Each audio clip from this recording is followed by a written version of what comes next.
Ooh, alrighty. That's good. That's good. That's good. All right. I think we just jump in. Oh, wait. Oh, I didn't adjust how bright it is. I'm gonna guess it's 1, 2, 2 ticks. Is that right? Oh, I don't think I also did that too. Damn it. All right, guys. It's gonna be real weird. Give me a sec. This. Is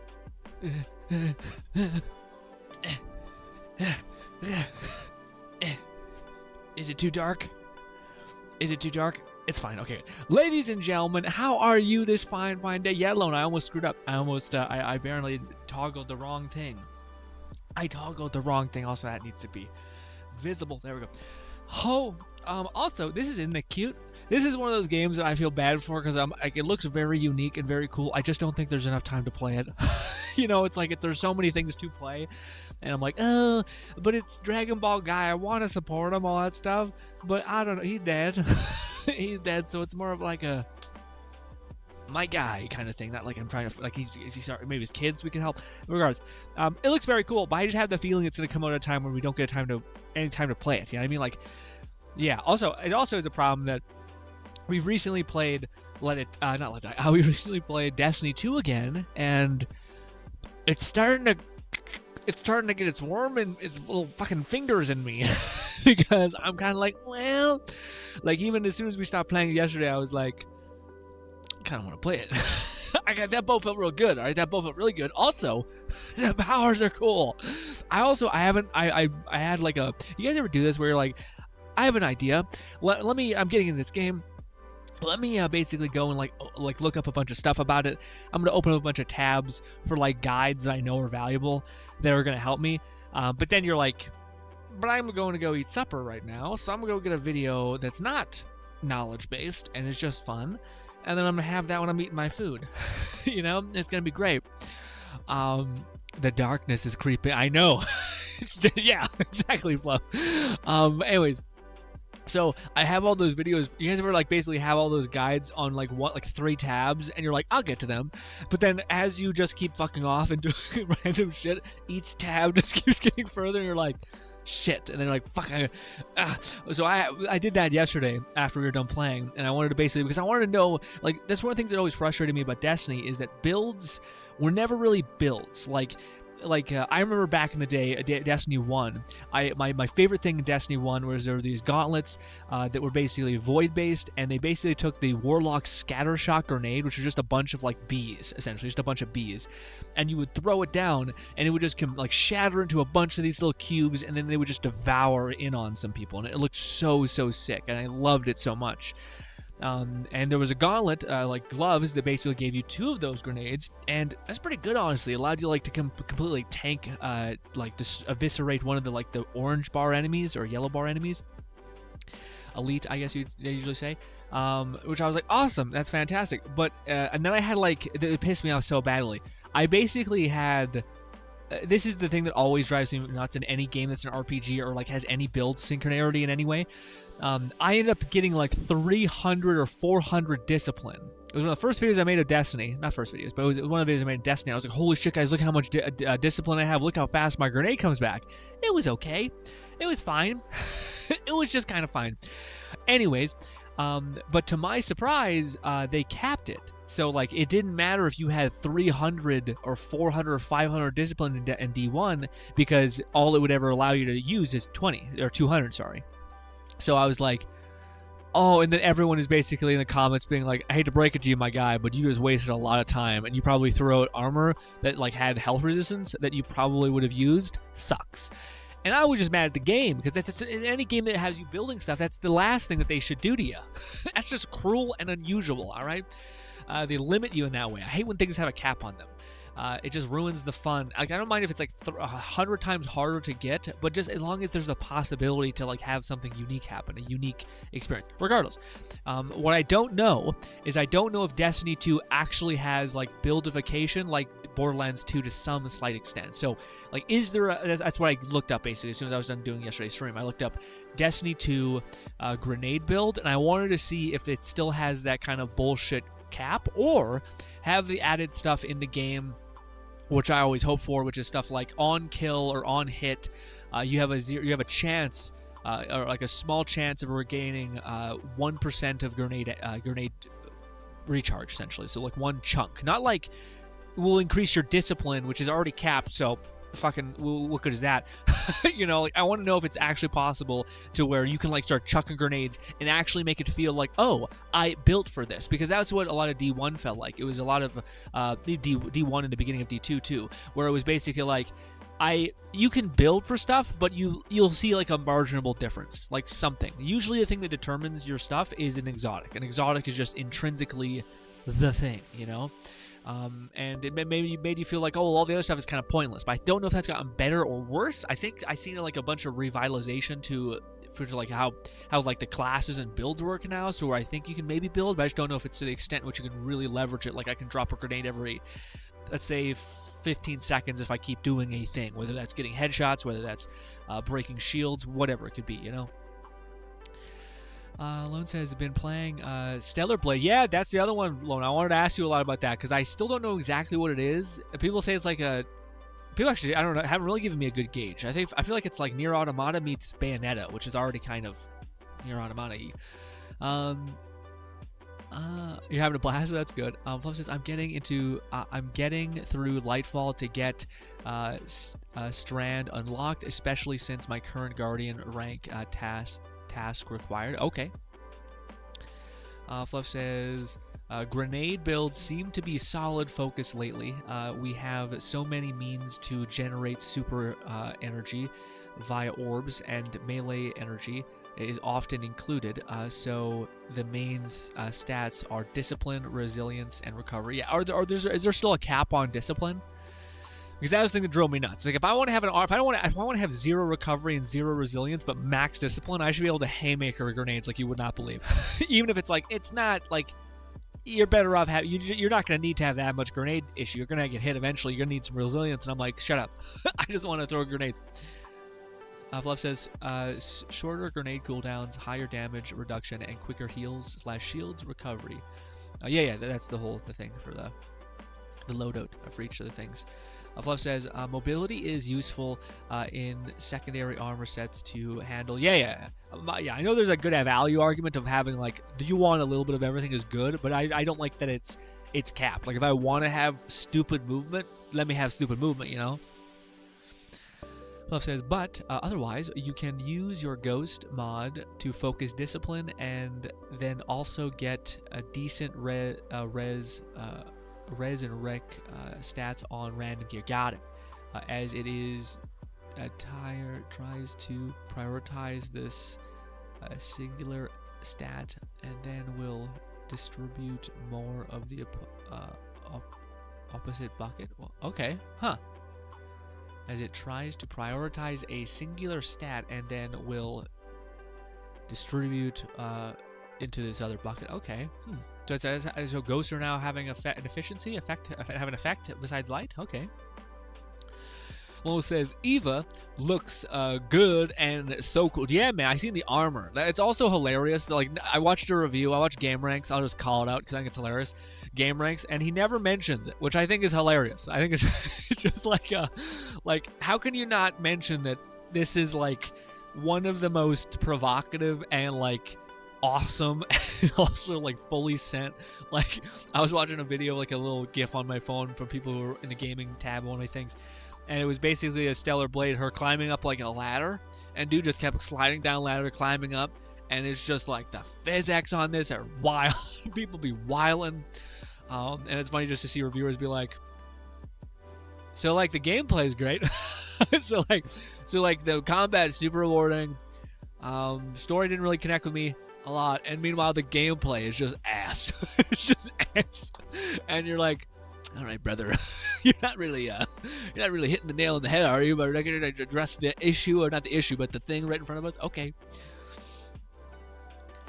Love says, when focusing with a ghost mod slot, it will ignore the other 2 stats of its bucket and then fill its remaining stat on other buckets. Oh, okay. So but is it still a thing? So like theoretically there's a cap to each bucket. Is that what you're implying? Because it seems like you can basically have like a priority of what is going to be filled first. but then the other ones are basically secondary. Is that right? Because that, again, I hate the cap to it. Again, if you can still have a build where like if there's something where like to me, and this would make more sense, if you get kills, you get a like a chunk of your what do you call it? Little tiny sliver of grenade oomph. Then that to me could be meaningful. That could be like, oh, okay, shit. So if you get a bow with a specific rare perk on it, then holy shit, you can actually thrive. Then that to me would be at least something. But I don't know. Again, if I could still have my outcome where I can like throw grenades and feel like it's actually like being affected, where beforehand in Destiny it was like, it basically took me like 30 seconds to get my grenade back, and now it takes me maybe like 28. No, not 28. It's like 23 or 19. And it's like, it just doesn't feel like, holy shit, I'm actually able to like boom, boom, boom, and just keep dropping grenades and feel like my build is actually like efficient enough to make it worth it. Does that make sense? Everything tired 1 to 10. So discipline is the maximum effectiveness for grenade cooldown, which can further decrease with the rate, exotics, and yeah. So maybe that's what it is. So it's not just about all that other stuff. It's about that stuff too. Got it. Ghosts have unique mod sets. You'll generally want to maximize the XP bonus. Optionally, can have chests and resources marked glimmer on your gear stat focused, and then a special one for masterwork. Got it. That makes sense. Yeah, so now Ghost, I guess they made them so they're like a utility source for like 10xing your specific grind, I guess. Like XP or Glimmer, or like maybe it's Crucible tokens and Strike tokens. I wonder if there's stuff like that too. Lone says the outfit for Eva is Chef's Kiss. Is Chef's Kiss. And yes, Jiggle and JPS, Jiggle per second, are through the... I was about to say, yeah, but man, it's just funny. It's just funny because, like, I can tell when, like, I was watching the video that they wanted to be like, should we mention this? Nah. And, like, you should have mentioned it. It comes across more weird when you're not mentioning the very obvious, like, boom. I will say, though, to me, like... Again, whenever I see games like that, I'm like, it's so close. It's so close to being something that I really want to play. But it's, and again, it's one of the things where I'm sure if like I played it, like me alone have very similar tastes, and like usually things I like, he likes as well, with the one exception of being Helldivers. But yeah, so to me, if he's liking it, I'm sure I would like it. But it's like there's two layers. There's something where it's like, yeah, you probably would. This is just enjoyable to most people. But then there's like the perception that I think I really like. You know, it's almost like you can really like something but not want to go run after it, you know? Where there's some things you're like, oh, fuck, I need to run after it right now. Oh, also, remind me to talk about the Gamersubs thing. I have to talk to you guys about it, but let's wait until later. Because I would like to get more people's head, understand. Yeah. We gotta talk about it. Lone says, like GRINN, later in the stream, I gotta show you some of those up. Hit me with it. Hit me with a link in the Discord. Discord message me, and I'll pull it up eventually. I did see a video of it. I didn't watch it though. I was like, that thumbnail looks like a lot. The last slot for this bonus core primes, modules, or legendary drops. Oh wow! I didn't know they could drop, like, you can increase the legendary drop chance you could for like your ghost. Is that what you're referring to? Fluff says gun perks, exotic effects, aspects, and especially fragments can further augment your grenade cooldown and such. Okay, good. So the discipline is one variable that you need to harmonize, and then all the other variables come with it. Gotcha. Some people can try and maximize 2 to 4 stats, but discipline tends to be the most important to get cap for. That makes sense. I feel like grenade stuff to me hasn't been the most important. Or sorry, no, melee. I was thinking melee, which for Hunter is a grenade almost. It's like a smoke bomb thing. Yeah, they really, again, to me, like back in my day, when you threw a grenade, it turned into like miasma smoke essentially, and didn't make you go invisible. So to me, now it seems like it does all of the above, and I'm kind of like, I don't know what to do with that. Also, what do you call it, Fluff? What is the rope dart? Because I know there's like darkness power glaives, and then I think there's like a rope dart like Hunter thing. I'm a little scared. Well, actually, I'm not sure, because I think they changed the supers to be very different. To like, I thought I had the implication where I thought like how it always worked, which is basically like you have the sun, the arc, and then the void. And now I think you have the darkness, or strand, whatever that is. But now I'm wondering what the heck's going on with this, because I think they basically changed it to where purple, I'm not sure if this is right, but basically like void has different like versions to mold void. So like there's a void rope dart, there's a void bow, there's a void sickle or something like that. Whereas beforehand it was like, maybe this is still how it is, there's this new power called strand. Now when you spec into strand, all of your other shit kind of changes, but it's also like similar to other stuff. So it's like you have an arc grenade, or you have a solar arc grenade. It's like a void arc grenade, but it's still an arc grenade. It may be like one of the subclasses has like one slightly different grenade, you know, that's kind of different. But yeah. So I wonder if that's how it works. Because when I was looking through the void thing, just on a surface glance when we were streaming, I haven't looked at it past that. It seemed like, yeah, like it looked completely different. So it's just throwing me for a loop. But two, I just don't know how they structured it all, you know. Plus, it's incorrect. Hit me with it. Hit me with the correction. Also, what's good, Stitch? I'm not sure I said that. Hello. How are you, Stitch? Logan. Hello there, Logini. Hello, Stitch. The 4 mod slots experience tracking. Experience is just up to 12% XP of all sources. Okay. Tracking is at choice. Do I have a spider crawl on my fucking neck? You kidding me? It's disgusting, man. Normally I would be like, it's all in my head, but now I don't think it's in my head. These fucking spiders be popping nests everywhere, and it's just a fucking nightmare. Anyways, I just had a spider crawl on my toilet. I already, like, it was right in the middle of my toilet bowl, and I'm like, if I sit down and take a poop, that's gonna be a fucking spider crawl on my thigh. It shit's everywhere. I'm panicking completely. My pants destroyed. Let me tell you. Hi Glimwork, gotcha.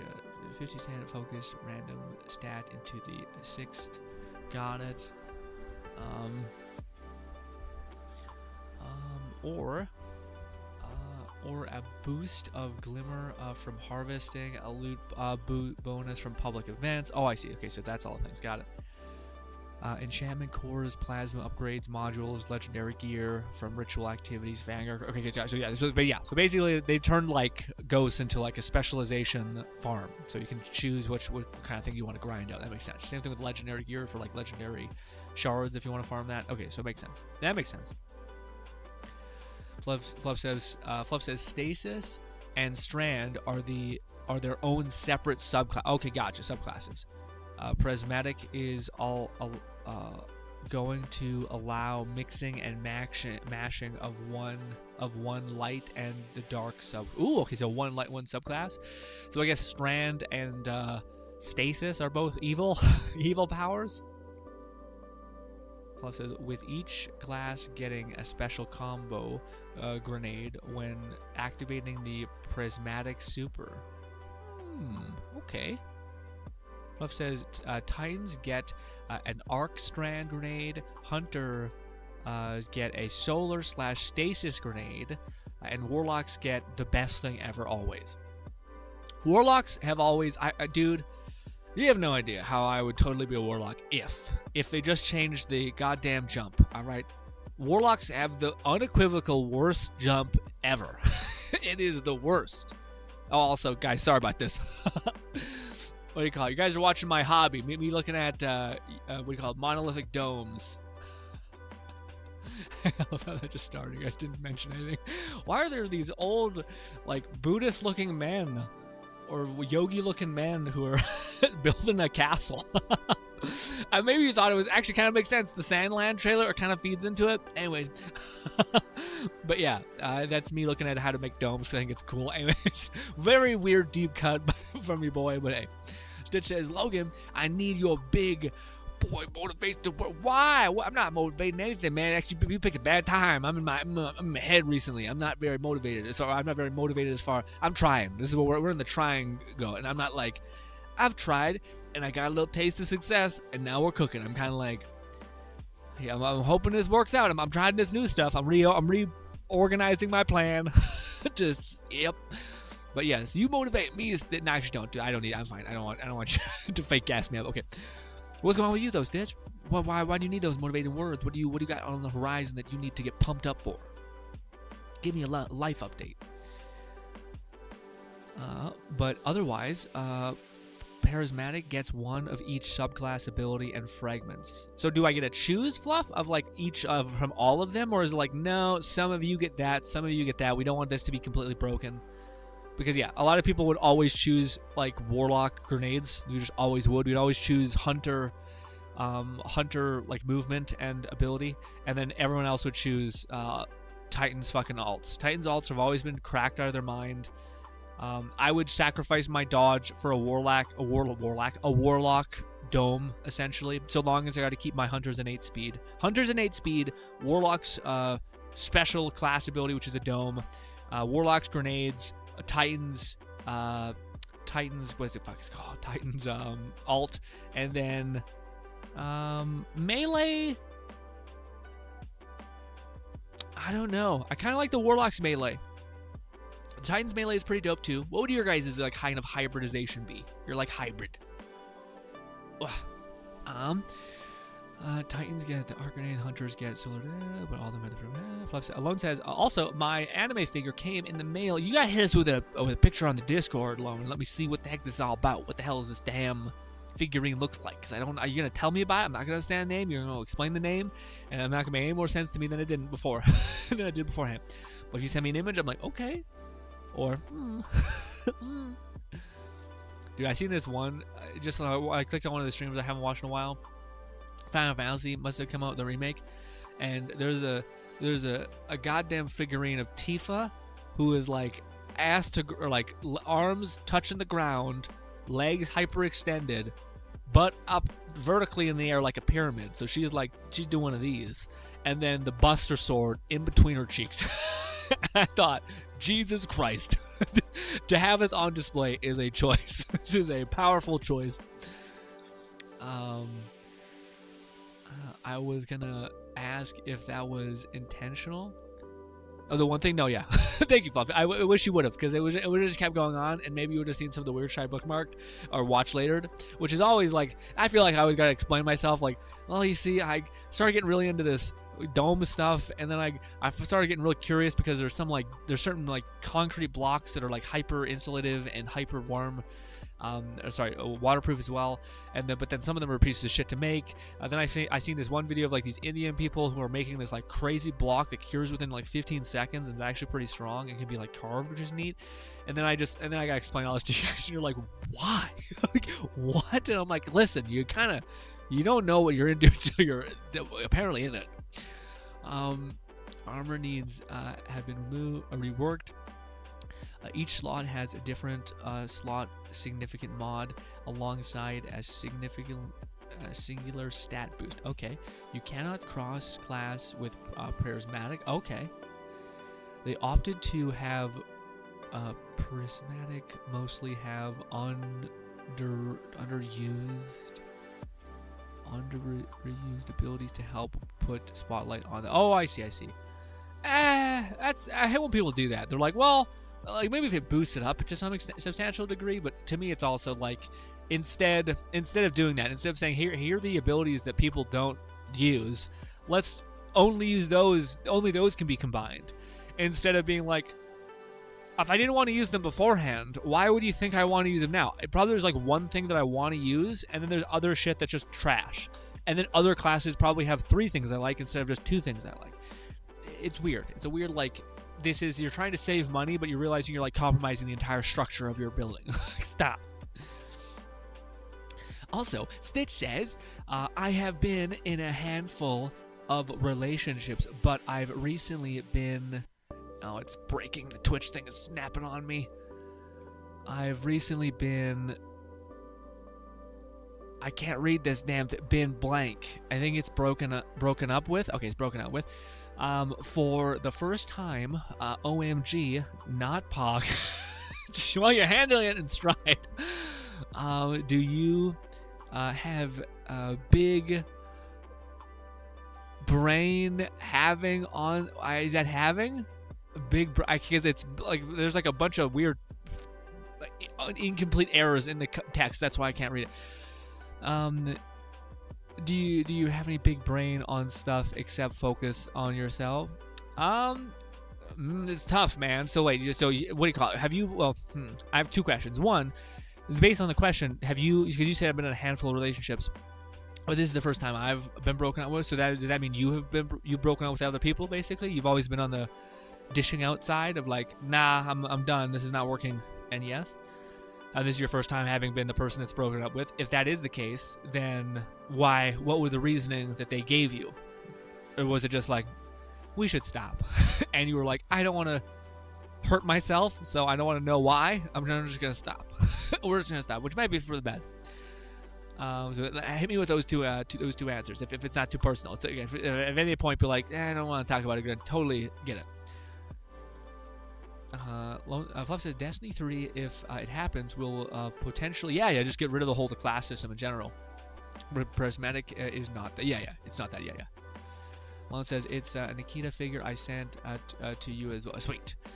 Fluff says that's not an official figure, but it's a Tifa doing the Jacko. Is that what it is? No, it definitely wasn't an official figure. It definitely looked great. Like it was well made.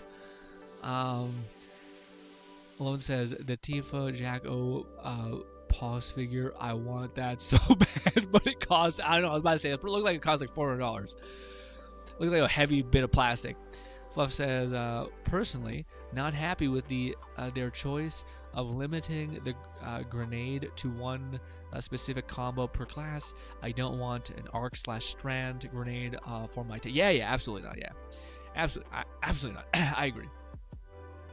Fluff says, but I'm probably mix and match Void and Stasis when not using Prismatic Super. I prefer the shield throw from Void, and that's thankful to the melee. But yeah, really, this like the shield like melee throw or the shield ability like the super. Because that shield ult always looked like shit. It always bothered me too when like Titans. There's always been like this constant annoying thing where like everyone's in agreement that warlocks are just fucking broken. Like they're clearly the best as far as like efficiency, utility, all that stuff, damage, all the good. But it's also it speaks to how fucking much people hate dearly movement, like the slow movement, which is what the warlock usually has, slow and kind of clunky movement. Anyways, but there's always been this thing with hunters and titans where like it always bothers me because hunters are always so fucking. Titans basically can never Titans can never admit when they have an OP ability. They're always like, it's okay. And maybe it's because I watched a person for the longest time who covered Destiny who never admitted that like the hammer ability, that fire hammer ability, was just godly. Like you could just eviscerate people completely. Great AoE, good range, and nuked everything. And they were like, it's not the greatest. It's kind of shitty. And I'm just like, you're fucking insane. And I watched them play a hunter, and they just get fucking eviscerated times 10, and they can never fall back on this really powerful, like, long-lasting ability just to wreck, you know? Hunters have a bunch of utility shit that can kind of be good. What do you call it? Ever since the bow, I think Hunter's in a pretty shitty place ever since we didn't have the bow. And if it wasn't that helmet that had, like, made the golden gun, like, just a nuke, then we would have also been shitty. But we got, like, 2 bandages on our wounds. Also, Nub says, did you watch the video on the outpost or not? No, I watch it. Not because I suck. No, what do you mean? No, I watched the first one you sent me, which helped describe what the kind of game was, which it was way more than I thought it was. Now, when you showed it to me, I thought like, there's no way that they can do all these things and then still have like them be pretty like in depth. But no, surprisingly, it was a full-on game. Like it was like a person who was talking about how like this legend. Again, you gave me one of them which was a very deep cut, where I'm like. He's like, go farm this base, which get this like red ability. Now, don't get all the other abilities. Now, when you set up these things that I guess are like mining things, I don't know. Again, it was kind of like a deep cut stuff where I'm like, okay, yes. So either like mining depots or like you go like go to an area, you wipe out all this shit, then you go to another. Okay, I kind of got it. It's stretch, behave. I prefer the shield from Void, glacial grenade from Stasis, throwing shield from Void. I would agree that the Titan's melee, like whipping, like throwing of a shield would be awesome, so long as you could pick it back up. You could pick it, like that's why the hammer to me is nice. You can kind of like just infinitely just start doming people with the hammer, which I think is just satisfying. I'm not sure how good it is, but it's satisfying. Shield, melee throws, Void, Titans, Solar, Warlock, and Arc are all getting new supers. Ooh! Fluff says, and it seems like Prismatic will be getting those new supers available for the respective classes. Got it. That makes sense. The new Void super is Twilight Arsenal. Huh. Wonder what that means. Like, you get guns, you think? That'd be rad. You get like an army of like different types of guns. Which summons Void battle axes that you throw down, doing damage or impacting, followed by an ability of for allies to get a buff, I would assume, to pick up and use them as weapon. Oh, awesome! So you're like, oh, I see. So like you're a Titan or something, you just throw down like a bunch of weapons for your companion just to spam. That's sick. That's so sick. All right. Also, Stitch said about the relationship question thing about him being having been broken up with for the first time and how to deal with all that. Stitch says, yes, I've always been the breaker up. God damn it! The chat's moving too fast. I need to just invest in a stupid fucking Amazon like touchpad thing that I can just have like a little like a laptop touchpad. Yes, I've always been the breaker. The reasoning, mostly a lack of romantic feeling, and they're in a bad headspace. It was also the first relationship, and he's figuring on his sexuality, so I have full understanding and no malice toward. Okay, I was about to say, because that's always like there's sometimes people who are like, we're just not connecting, we're growing apart, which always feels like nothing. But for someone being like, I'm pretty fucked up right now, like I don't want you to get like in the feedback loop, and I also don't know if we're like also like there's that's not just the one thing that's not doing well. it's all this other shit. So that's actually to me that makes it a lot more easy, because it's not you're not leaving feeling hurt. You're leaving being like, okay, this was unfortunately the best choice for probably both of us, specifically because this person's going through a lot of crap, you know. So that I think makes it easier. But as far as like how to move on from a relationship, I'm not sure if you guys have any thing like any sort of notes besides what Stitch said, which is like working on yourself. But to me, man, I don't know. Like the one thing that I always come back to that like it's kind of like the selfishness that sets me free. Is that there's one person that you will always have regardless in this world. Now, that does not mean that you don't cherish and love your family, your parents, and all this stuff. If anything, it makes you love them more, because you realize that there's people who grew up without having a family that loves them, without having a mother that cares for them, a brother that talks to them and is happy to have them around. So, but the idea always still comes back to the same thing, is like, well, what do you call? A lot of people look to relationships to kind of fill themselves in a way, kind of like make themselves feel connected, make themselves feel whole, make themselves feel valued, valuable, etc. And I always think that's a pretty bad place to be when it comes to a relationship, because just as your friend's saying here, he's not in a place there, he's good in a good headspace. So then the question always becomes, well, how do I get to a really strong, good headspace? Well, I think it's when you are pretty selfish about what you're trying to do for yourself and what you're trying to become and how to work on you. So it's as much as it's a question that always comes back to, like, you know, work on yourself if you ever got broken up with or something like that. But I would go deeper and say, well, you're always going to have you in your life. So it's important that not just like, this is something that's always funny, but people are like, the biggest variable in making bodybuilders is a breakup, basically. So when someone breaks up, they usually go to the gym and they try to get like vengeance. Like, I'm gonna get so fucking jacked, I'm gonna get so fucking awesome. Also, I'm depressed as shit, so this makes me feel like not so depressed because dopamine releases in my brain every time I do it. So it just kind of makes sense. But as much as that is funny and that is very true, I'm sure, to some extent, I also think that that's probably a little misguided in the sense that it's good. It's not a bad solution. But I also think that very much so, especially in this instance, you have the opportunity to very much sit down with yourself and understand how you can be happy. You know, again, if you're lucky and if you're out there and you're working hard, etc., you can have the possibility to meet some incredible people and then for them to care for you and for them to cherish you, and etc. But that's a gamble. Now, it's a percentage chance that you can increase by putting yourself out there. But at the same time, I think it'd be better if you just focused on, okay, well, I'm going to have me for the rest of my life. Let me try to make me as happy as humanly possible. Don't rush into a relationship too quickly. Don't try to fight for this person to be back, etc. As much as I want to say work on yourself, I don't know if it's work on yourself so much as just realize and develop your connection with yourself. With that being said, though, I did see a news article came out recently where it talked about how Billie Eilish, the teen angst extraordinaire, talked about how she was huddling in front of a mirror by herself, like huddling by herself, yourself, in front of a mirror to like improve self-love. And I thought, I get it. I get what you're saying, but that's a little much, man. That's a little like, is that, at what point does self-love turn into self-cessed or whatever it's called? I don't know, but that'd be my perspective on it. Stitch. It's a bit complicated to explain, says Fluff. The main aspect is the gearing up is setting up your gun and exploring. Yeah. It made sense to me when I thought when it started to make more sense to me when I basically seen that it started to go in stages. So like the stage 1 is build your base, which is just kind of like a blueprint sim, kind of like Starfield's make your own ship kind of vibe, and then you basically deploy your ship, and then you basically, I think, you can defend, and that's probably a variable, and then you can just go out and hunt and like collect, which I think those are all this like kind of structures. Also, this game looks crazy. Every time I look back, I'm like, there's like 16 different types of body types. Holy shit. The game is objectively about a 5 to 6 out of what? Of course. No, I was like, I really want you to play this game. I love it so much. It's very fun. And now you're like, it's objectively like a 5 or 6 out of 10 game. But personally, I would say it's an 8 out of 10. That makes sense. Okay, well, that's you can just say it's an 8 or 10. You don't need to say, well, for me, but everyone else is correct in saying it's dog shit, but for me, it's the best. I do appreciate the padding, though.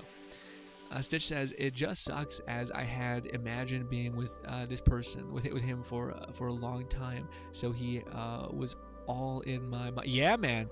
There is a future was a concern, so I'm saddened by it. No, that makes sense, man. That's one of the things that to me is always shocking. Not shocking, but like, it's one of the things I heard from a lot of like, what is it called? I always go down like the rabbit hole every now and again, like every couple months of like listening to like therapy podcasts and stuff like that. And a lot of the ones that are always interesting to me are like ones that are about like marriage counselors talking about like, here's the kind of the depth and the complexity of relationships, etc. And one of the things that they always suggest, which I think is very good, which is do your best to not get obsessed with somebody else. A lot of people have this idea like as soon as you're with someone, as soon as you find someone, and it's like, it's funny because you can kind of math out how this response can happen. You know, they say the right thing, they're at the right time, you talk, maybe that day you're just feeling more open, and then it's just like a really positive imprint. And then imagine if they're just not a piece of shit, and then you just keep getting positive imprints. And then of course your brain's gonna wander like mad and be like, holy shit, this and that and the other, and it just keeps getting more and more and more. Which is good, by the way. Like it's good. That's love. That's chemical reaction in your brain. But it's also important to realize that at any point, that chemical reaction is going to get less and less and less and less. Usually. Now, there's arguments to where you can keep that chemical reaction quite like alive. Which to one of my favorite ones is from Andrew Huberman, who talks about how there's like basically he puts into like there's two groups. There's like your what is it called? Basically your physical, your love, essentially, like your romantic love towards a person, and then your objectification of that said person. And in order to have a successful anything, it's a relationship, so to speak, specifically like a romantic relationship, you need them both, which is hilarious because we could kind of talk about that, but that's a whole ass, like really interesting thing if you were like interested in relationship, not like nonsense essentially. But yeah, just to hear about like how, yeah, I don't want to go into it because it's gonna leave two weird things unsaid, and it's gonna be weird. But point is that yeah, man, the idea of like it makes total sense when you're sitting there with someone and you're building their future. Like I most people, including myself, have this weird thing of like when you like someone, even when you're not like, even when there's some distance between them, but if there's even the faintest liking, I can't stop my hyper imaginative brain from going like full throttle and like starting being like, wouldn't it be cute if this happened? Wouldn't it be nice if this happened one day? And she liked this, so I bet this. And your brain starts like making these fun things. In the same way, if anyone else who has the same problem, where if you get into an argument with somebody, you'll sit there and like have mini arguments in your head with them when they're not even doing it. Like you just had one thing, but you're sitting there fighting for your life in your own mind. So yeah, if any of those things sound familiar, hello, my friend. You're just like me as well. So yeah. But yeah, it's difficult because the only thing I think you can do is be thankful that the fact that it didn't go worse. You know, like worst case scenario, this person did is really fucked up and also is starting to not really be attracted to you anymore. And would you want them to stay with you? You know, like that's the like, okay, I'm grateful. But then now you're sitting in the shit stitch of being like, well, it still sucks. It still feels like shit, you know? In that instance, the only thing I think you should do is focus on you and trying to make yourself happy and finding, again, this going back to the same question, which is you'll always have you. So why not try to be as much for yourself as you possibly can? I go on about this constantly, about trying to be kinder to yourself, like truly kind to yourself, trying to be the mother that you'll eventually lose, trying to be the father that you'll eventually lose, trying to be that lover that you have had that you did unfortunately lose. Now you can either lose them and feel lost forever, or you can take all the aspects that they were and implant them onto yourself so that you always kind of have them. And also you take a little piece of them and they can live on forever in you in that sense. So that's also like a beautifully romantic thing as well. But so on and so forth, all those things. Fluff says, but I don't mind that. There's plenty of ways for me to short the melee cooldown. Currently, Stasis and Strand only have one super per class. Some of the melee abilities you get the option to use any of their grenades. Okay. For the prismatic, however, it's only class-specific grenade for the dark. I haven't seen what the special like darkness power grenade is. I do just like that there was like they introduced like silence essentially, or like it's like basically like it stops you from being able to use your abilities, which kind of feels like shit. In like imagine PvE, but maybe not. Fluff says for prismatic, however, it's only class-specific grenade. It was dark powers. Stasis is the one for the hunter and has the dual psi. Strand has the rope dart. Ooh, so is Strand available yet, Fluff, or no? Is the rope dart available, or is that coming in the next big expansion? Strand for Titans have you with dual arm blades. Yeah, I seen that, like these two giant like fucking hooks. And I haven't seen enough of Stasis Strand for the Warlock. Yeah, me neither. I have no idea. Now that you mention it, it's weird. Anub says, but I personally would say it's an 8 out of 10. Also, what's good, Crash? Crash says, hey, Logan, how's things going? But it's going pretty good. We're talking about Destiny. Crash, are you into Destiny? Were you into Destiny at some point? Because I'm starting to feel like I'm getting pulled back in. The darkness is worming its way into my skull again. Nub says, I recently unlocked Giant Cannon, and there looks like those massive battleship cannons. Oh, yeah. What do you call it? Yeah, I see. I think that was one of the videos you showed me. Yeah, dude had like these crazy like Star Wars level Gatling cannons on the side of his like just base. It's just like a cube. It's just like a cube. It's like fortified, like dense as hell. And I'm like, Jesus, this looks like a lot going on. You know? Definitely a game that looks like kind of a deep cut.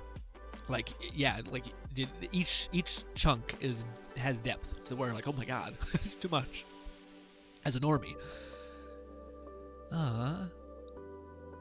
Strand with Warlock's suppression is a void debuff. Is that what it is? Strand is available with Lightfall and last expansion. Gotcha. Sweet. So I think I do get my rope dart. Prismatic is coming with final shape next expansion. Yes, gotcha. Yeah, because I don't remember. I thought I seen like a gameplay trailer that used the rope dart. I just don't know if that was like that was one of the trailers that we seen in one of the E3 things we seen, which is like it's coming soon. Here's a little gameplay tease, or if that's out. I think it's probably coming, not yet. But dude, I don't know. The rope dart one I'm worried about because I'm like, don't do this to me. Don't make it shit. All right, rope darts always get done. Which also rope darts are also stupid because they come. I know I want to get the martial arts stuff, okay? But rope darts are basically dumb because most of the time it's just shown as like it's a knife, it's a tiny dagger on a goddamn stick, or not a stick, on a rope. And that's not what it is. It's basically like 3 martial arts in one. Essentially, it's like this weird chain tying people up and choking them and wrapping their arms and shit. You're like controlling an actual blade, which makes sense if it's a chain, and you lock it up and then you can do stuff. Anyways, point is, most people only know it's only like the Taoist monk. What is it called? Not Taoist monk. What is this fucking called? It's the people who do like crazy forms. I can't think of what it's called.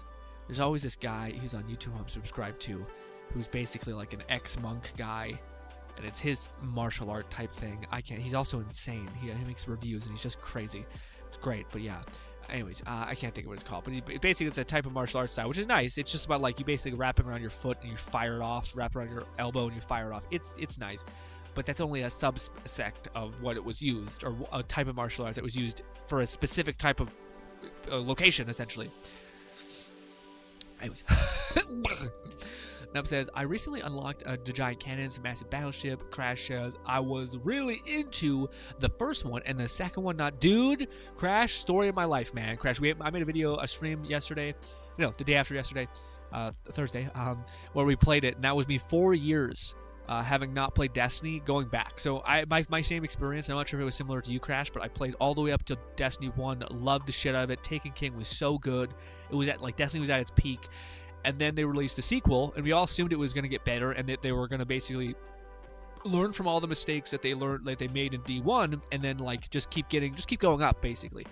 But then in D2, they made all of the same mistakes exactly like the first one, but probably worse. And then most of us, unless you're not like me, but most of us were like, this is bullshit. And then they kept giving us weapons that we already fucking worked for that were worse. Here's a hand cannon. Here's what is it called? The Thorn or something. Thorn actually might have been one of the few ones that were actually pretty good even still. But they would give us a legendary weapon from the past, and it was just unarguably worse. And then we had to farm it again. And it was just like, fuck you, dude. Fuck you, you piece of shit. Piece of shit. Anyways, but 4 years later, after that, after I put down the game, because I was like, I'm not really having fun anymore, and I'm just kind of upset. I just got back into it recently at Ranton. Yeah. What is this thing? Shaolin, that's what it is. It's there's a Shaolin version of rope dart. And maybe it's, I'm not sure, but one of the things that there's the Shaolin version of rope dart, which is very neat. It's like you wrapping around your foot and firing off like a dart almost, hence the word rope dart. But there's other types of martial arts from throughout the world. They're basically using the similar structure, but one of them to me was way more the reason why Shaolin stuff is weird a little bit is because they they had 16 different things that were also efficient. So they had nunchucks for people who were what's it called? Farmers who they're fuck it. Here's some shit for you to. You're gonna die to a spearman, but hey, or a swordman, but sure. Here's the fucking nunchuck. So there's tons of different types of weapons that they could basically use within Shaolin. It seems like yes, there's an argument of they what do you call it? You have to level up through each incarnation or each iteration of weapon to get to things. Sure, but I think when it comes to defending your town and stuff like that, they're fucking just fill your hands essentially. But if you look at other cultures who use the same type of idea, which is a blade on a string essentially, or a chain, you start to see, especially cultures that only had that. So this was their predominant weapon that they used. You start to see, holy shit, no, they came up with much better ways to actually use it to where it actually looked like a substantial weapon that could be more than just a shitty spear essentially. If you throwing something and if you miss, you're absolutely fucked. Or if they just wrap around your blade and they're well, you're dumb now, your weapon's basically made useless, you know what I mean? So yes. But anyways, dude, fuck me, dude, I was getting so triggered. I for some of my people in the chat who love weapons and the history, I guess, and the function, I guess I should say, of martial arts, the function of martial arts in their time period, let's say. If you're a fan of that too, I was reading this manga. I think I told you guys about this to some extent, but I was reading this manga, and it's basically about a guy who, in a world of swordsmen, everyone's a swordsman. There's tons of notoriety, nobility within swordsmanship and all that stuff. There's this one guy who basically is I'm going to be a spearman. He loves spears. Spears are his go-to thing. He's rocking spears. The reason why spears aren't as popular as swords is because spears basically have much more service level, and how they do damage in this world is they wrap their weapon in mana essentially, and with a spear being so much bigger, it just takes much more stuff to do and all that stuff, right? Yeah. Anyways, I went in the comments of one of this manga chapter, and one of the people in the comments, there's always one of these people who is I don't know what to say besides there is the history and the majesty of combat and martial arts and weaponry, and then there's the reality of warfare. There's the reality of this is why you used whatever the hell. Swords were not very good or efficient. They're a waste of iron and steel a lot. Okay?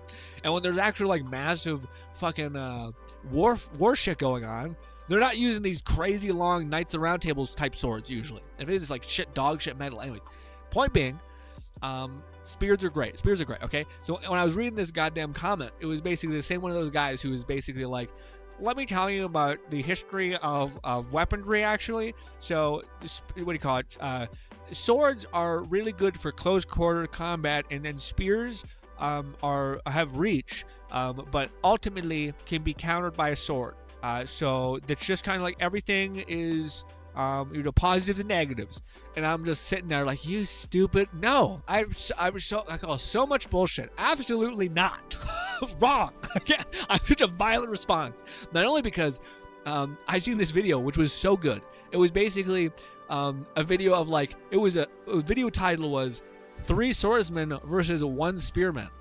And it also, you just don't think, you guys, just think about it for 2 seconds. It doesn't make, if someone can do this, like recurve a poke and a stab, and then redirect a top just within like 2 movements, lightning fast, that you can't do, like the idea that you parry a spear strike, where you like, someone does a thrust, and it's stupid because a thrust isn't what they show in movies, which is you like doing a javelin throw where you fully commit and do this. No, it's you just doing this with your arm. It's you pulling back and doing this.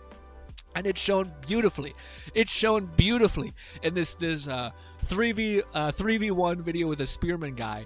And it's just hilarious because they're like, I can't, like, there's no way you can deflect like this, like this, with a spear that's going in like this so fast. It's impossible. And like the only thing you have is to hope to like just do a big cleaving motion, and that the person basically fucks up somehow. It's not that you couldn't win. You absolutely could win against a sword versus spear, but you'd have to basically bull rush someone, and like you have to cope with the fact that you're gonna get poked really bad. You're gonna only hope that you're not gonna get hit in the fucking vine. But even that's the thing that's so awesome about spearmanship, which is basically, I'm sorry, we're going real down the weird rabbit hole, but what do you call it? It's the coolest thing about spearmanship is, unlike other weapon forms and stuff like that, a lot of weapon forms are basically about like your upper body and your ability to do, like, for instance, edge alignment with a sword. It's super important when it comes to your upper body, your like the structure of you going through, holding a kind of like a line when you're holding the sword, etc., to make it so that it actually hits with the right alignment, and then also hits with the draw, basically, so you're not chopping, but you're actually like sliding almost. Anyways, so that's all important, but with the spear, it's completely different. Your spear is basically like a 50-50 split between your ability to like use and thrust and maneuver a spear with its various strikes and all that stuff, but then the other part is your legs. Unlike a lot of other martial arts, which yes, they're like swordmanship, moving with your legs and your footwork is all really important, but it is the most important with a spear. And it's awesome because you see in this one instance where I've seen videos of a person who is using a spear essentially against a Hema guy who's using a sword or something like that, or even a shield and a sword. And it's by far like the weirdest thing, because he's like not moving his legs at all. He's basically like a swordsman using a spear instead of like a spearman just being a spearman essentially, which is a person who's basically like it's hilarious because in this one video, which is like the 3v1 of 1 spearman versus 3 swordsmen, it was so funny. It was so fucking cool to see, because what do you call it? The dude like is hilarious because he kept prancing. It looked kind of hilarious, but he kept prancing. But sure as shit, no one could even get close to him because his feet were always just kind of bopping far away and getting distance and shit, and it was just so good. It was so cool to see. Anyways, now I'm not shitting on swords completely, by the way. I just think that, to me, it's one of the few things that's frustrating about history is that everyone thinks about swords and not about how spears were like the shit. And spears were always the shit. Spears have been taking care of us since the dawn of time. Since like we were surviving as cavemen and shit. Clubs and spears, godly. Hence why the easiest weapon for you to win with and use is probably a mace. Just a fucking giant ball on a stick, a club, basically, or a mace. And then the other one is a fucking spear, because it's always been a spear. Spear's the easiest thing. You're gonna go to the forest, get a stick, sharpen it. You're fucking pretty deadly, actually. Anyways, sorry. Let's back out a little bit. Rope dart is this strand hunter. It's been live for a while. Okay, good. So I can get that. Let's go. Okay, good.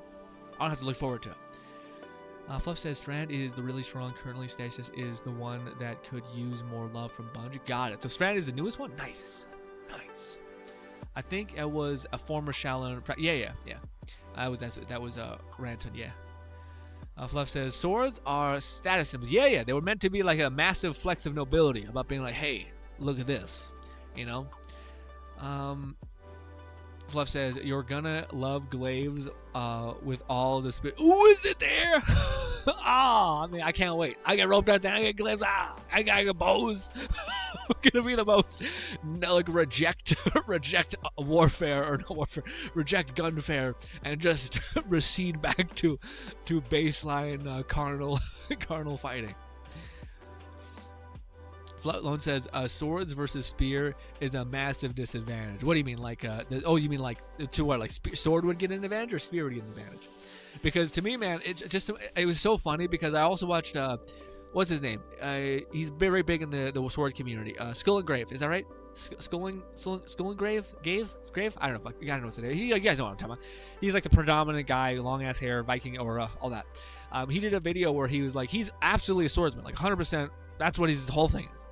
And what do you call it? He did a video where he was using a spear, and like it was such a cool thing to see because he's like, yeah, man, like a lot of the things in like the sword text, they talk about how you can parry stuff. It's so fast. Like I'm not even like, and of course he's only using the top of his body. He's not like driving with his feet or staying back or moving around. He's just kind of pushing forward. And sure as shit, he's like, it's impossible to like deflect, and the amount of time someone can just rechamber and keep like hammerjacking you essentially. And you're like, shit. I would say spears took care of us for such a long time. So much advantage. Skull and Grim. That's what it is. Or Grime, maybe. But then I see bow. All I see is bow, and I agree. I would say bow. Or probably the next thing. I would say it's what do you call it? Spear. I gotta say mace, just because mace seems pretty idiot-proof. And then the second thing would have to be bows. A third thing would be bows, and then I want to say swords, but axes are pretty fucking efficient, man. Especially if you've ever seen the that like not an axe. What is it called? What is it called? It's that, what is it called? The damn well, there's two. It's basically just like it's like a hammer, but it's not a hammer. It's just got like a giant spike. It's like a hook hammer essentially. All of these are probably made. We could easily just say the weapon that they came up with within the Renaissance. I think it was Renaissance, which is basically just like a spear, a hammer, a spike. You're pretty okay. I'll be honest. Slashing attacks, pretty mid. pretty not great. If you have leather on, it's pretty good. It's crazy. Anyways, I don't know why this got hijacked into some sort of weird warfare rant, but it made me mad when I read that damn comment in that manga from the person who was like, swords are like, you know, like a swordsman can beat a spearman. I'm like, my God, man, I think it'd be I'm talking about a competent, let's take a competent spearman who knows 100% about how to use a spear and is trained in that his whole life. We do a competent swordsman, trained his whole life, all that stuff. I think it'd be an average of like 80% win on the spear, and then whatever's left to be the swordsman guy. I feel like, again, it's not to say it's swordsman. It's just to say that I think it's a really hard thing to, again, I don't know. I was thinking maybe you do, I don't know.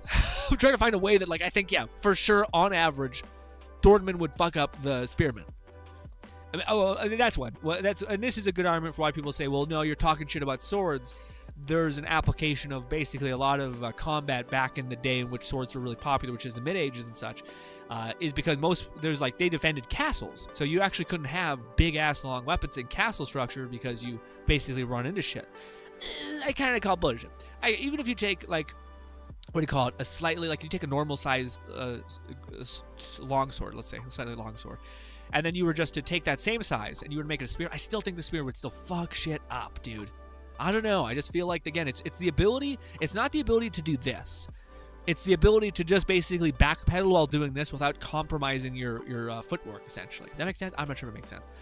I still think it would fuck shit. Anyways, guys, sorry about that. Let's go. Yeah. Also, Crash says it was more petty with Destiny 2. I was annoyed that we got our powers back so fast. Really? What do you mean? Oh yeah, like we weren't. I guess that makes sense. I would agree with that. It would have been cool to kind of like grind up through the dirt again. Although I think a lot of us were also like, I think a lot of people for Destiny 2 were very upset that they lost all the stuff from D1. So maybe Bungie was like, let's not leave them like completely, neutered forever. Nub says, Grin, you're wrong. Great swords are the best. Great swords are pretty good, but to me, the only issue with a great sword, which I've seen, are we talking about the same thing? To me, I think when I think of a great sword, I think of the the wavy sword. It's like a great sword in like fucking Skyrim is literally just like a giant fucking piece of iron, something out of like a fantasy world. Like an actual great sword is pretty thin and bendy. Like it's actually a very springy type of steel. And the only issue with that to me that I think is that, what do you call it? You get a lot of the reach and distance, but you don't get necessarily the thrust and the power of a spear necessarily. Because of the bendy blade. And also, I think, and this is where I'm talking on my ass. This is where I've completely, I don't know about greatsword versus what do you call it. But also, it's so much it's such a waste of steel. Greatsword is like the most gluttonous steel hog ever. I can get like 80% if there is a win for greatsword with just like 20% of the need for iron or steel. Anyways, this is very very nerd nonsense conversation. But anyways, but yeah, I don't know if I'd agree that the greatsword is good. Every time I see someone use a greatsword, it's very much meant for just like, it has a specific intended use for getting a lot of distance within a lot of area. Like I think the actual history of a greatsword, not a greatsword, it's one of those swords like that. It's just a big ass sword. Is basically for, I think it was like mercenaries who basically would guard a merchant, essentially. The reason why it was so big is so they could do giant sweeping movements to constantly clear out a crowd, like to get a crowd to back up so that they could also go, and also that distance would keep them, allow them to have the ability to kind of have someone behind them, and that distance would keep that person in the highest chance of survival possible. So if you were like a swordsman, that someone could like lock up the swordsman, like tie them up, grab them, etc., and then they could stab the mercenary and just fuck off. Whereas having this crazy sweeping blade that's constantly going back and forth would make it really hard for anyone to kind of do anything like that. I thought that was the history of it. Nub says they have range. They have a range of a spear and an amazing, the amazingness of being a sword. I will say they do look sick. I will. At the first, great swords look rad. I will say that. I don't know if I feel like there's tons of things you could poke holes into though, like. What do you call it? Like the greatsword basically being like, it has to be a thin, springy metal. And I feel like if you were to block a spear completely, I don't think it would. Well, first of all, you could have a reinforced iron bolt going through a spear, even if it's really cheap. A tiny little bolt would do a lot because the wood would basically cradle the gash, and then the spear thing would stop it from going completely through, or the metal thread would stop it from going all the way through. So I feel like you could stop the thing, because that's what a lot of things do, is you basically stop the strike from this giant cleaving thing that's bendy. You'd stop it, and then you could thrust into somebody.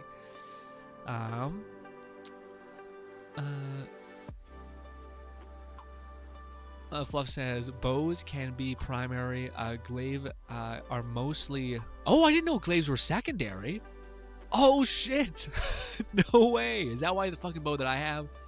Well, actually, I don't know. It's in my secondary slot, but maybe that means I can't use the game. Maybe it's only like legendary, not purple. Purple bows can be used in that top slot.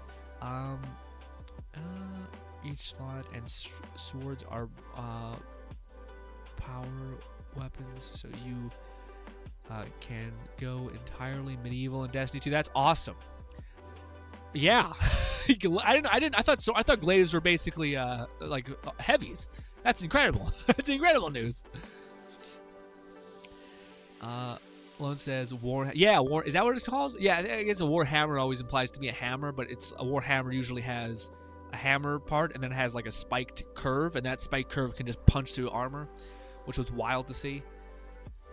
What was a video I watched recently where it was a person basically using, that's what it was. It was Kentucky Ballistics versus using like shitty weapons essentially against a fucking a thing. Now, what's going on, Lycanthrope? How are you? How's your? Give me a life update. What's going on with you? Crash says, think the spear you meant with I think the spear you meant was the Lorena hammer. Yeah, maybe. It's like basically a spear, and then it's a hammer here, and then it's a curved spike, and then it's just like a reinforced wood stake with like basically like a braise, like a little tiny like strips that basically would keep it alive. Basically keep the like where it would actually engage with things. It would stop the wood from getting chewed up too much.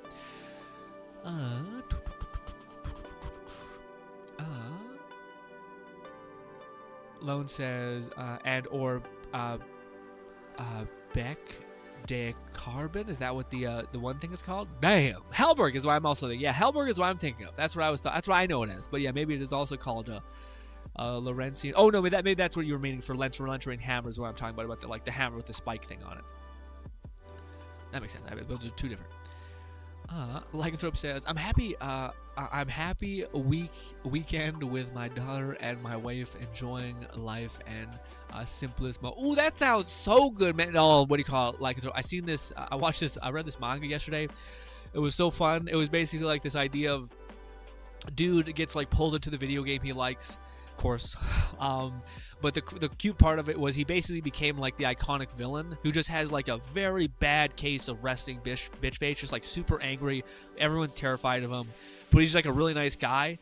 Anyways, he ends up finding like these orphans are all in his house, and they're begging him to save their sister. He goes there, he finds out that it's like a little tiny vampire, and he's like, have you been feeding her normal food? And they're like, yeah. And he's like, do you not know she's a vampire? And they're like, what?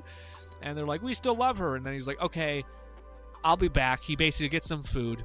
And then he's like, okay, I'll get you guys a house because this is sad because there's like 15 or like 10 people living in one home. It's all fucking shitty. It's like yeah. So and at this point he's already been like a successful adventurer who's like just dad at this point, and he was a dad in his previous life. So yeah. Anyways, it's just the most wholesome thing ever because it's just this like big buff adventurer dude who looks kind of like menacing, and he's got like badass leather jacket, armor, etc. And he's just like the most softy dad ever. Who's just like what do you call it? People there are people who are trying to hunt his like adopted children essentially because they're all like weird. They all have like special abilities, and he's like, I'm not gonna ask questions. We're just gonna take care of our kids, all right? And it's just so fucking sick because he'll like behead people and like just go crazy, essentially. But then when he comes back to his home, and it's so cute because like, what do you call it? The elder sister like knows how to write and read, so she'll teach her younger kids that. So then when he comes home after he's done adventuring and like killing goblins, she'll like show them like the art that they made that day, and it's all like, always like, Papa, I love you. You're the best dad ever. And he's just like. And it's just a really fun story. It's also one of those stories that this manga takes place at like midway point, so it's not like you're having to watch this guy like at isekai and all that shit. It's like, no, he's already been through that. He was a dad in his previous life, so this is why he already has like this kind of desire to nurture. And then they kind of like hinted like a sad backstory where like his wife and kids in the normal world had got into like a car accident and he lost them, and he's like every time he leaves his house he always says like, I'll be back, guys, in a couple hours, even though they're dead, and it's just sad. But then he gets reincarnated as this one place, and then he gets a new do-over, and he basically saves them because he doesn't want to have any regrets in his life. It's just, yeah, it is happy, but that part was like, why did you hit me? Such a wholesome show, and then they're like, ah, they punch you right in the gut, and you're like, okay, I get it. How about you guys? We're recently getting back into Destiny 2, Lycanthrope, and Fluff showed me how to get this cool bow, this exotic bow, and oh my god, it hits so hard, man. Bows feel so good. I remember they felt so shitty in D1 or beginning of D2. Crash says, did you play Kingdoms of Deliverance? No, we talked about that all last week. Pure medieval, really good. So yeah, no, I haven't, man. I hope I don't know. I want to, maybe, I don't know. It's a little too deep in the weeds. You know, I mean, now that we're talking about the medieval stuff and like the coolness of weapons and how they each had a sufficient value, yeah, maybe. But man, that's also the bullshit. So that makes me want to play Kingdom of Deliverance 2, the one that's coming out. But with that being said, though, man, this is kind of the issue I always have with stuff like that in games. I have never seen a game that has ever done the spear and has actually made it make sense, well, for why the spear is such an absolute powerhouse of a weapon. You know what I mean? Same thing with the god damn it, Nub said it was the Halberg, is that right? It's always like super slow. Its only advantage is it's basically like the dumbest, like it's like the worst take on spears ever, which is like spears have good reach and that's why they're good, but if in the presence of a sword which has good close quarters combat would in fact immediately eviscerate the spear person. This could not be further from the truth in any conceivable way. It does not take that long to prime a thrust, essentially. Like, it takes a millisecond of a time for someone to do this than to do a full-on swing while keeping edge alignment, while keeping the right follow through. People, stop. Just stop. Anyways.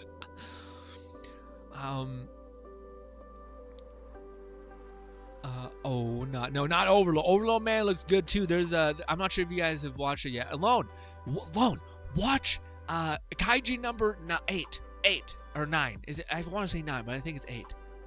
Watch that for me, because I keep watching. I see little ammo clippets of it, and I'm like, that looks so awesome. It just looks fun. I don't know if it's very Overlord-like. I'm not sure what anime that's come out recently that's very Overlord-like. Kind of like that brutal punch. That's still fun, you know. That's not Overworld. That sounds fun. What's the name of this? It's not an anime, unfortunately. It's a manga. It's a manga that I don't think will have an anime for a long time going. So it was just a manga I seen a manga recap essentially of. I watched the first couple of minutes, and I thought I'm gonna read this.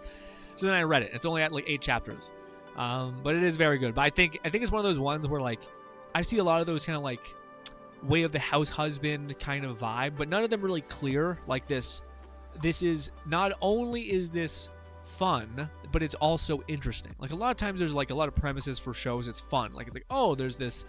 I told you guys about one I think yesterday, which is basically like this yandere girl meets this like adrenaline junkie, and like the funny dynamic is that like this yandere girl who's very like possessive and a little bit dangerous is the perfect match for this adrenaline junkie main character. And that's fun, but how much interest can you generate over the situations in which these characters are presented that makes it interesting? You know what I mean? Like eventually the funness kind of starts to get a little played out.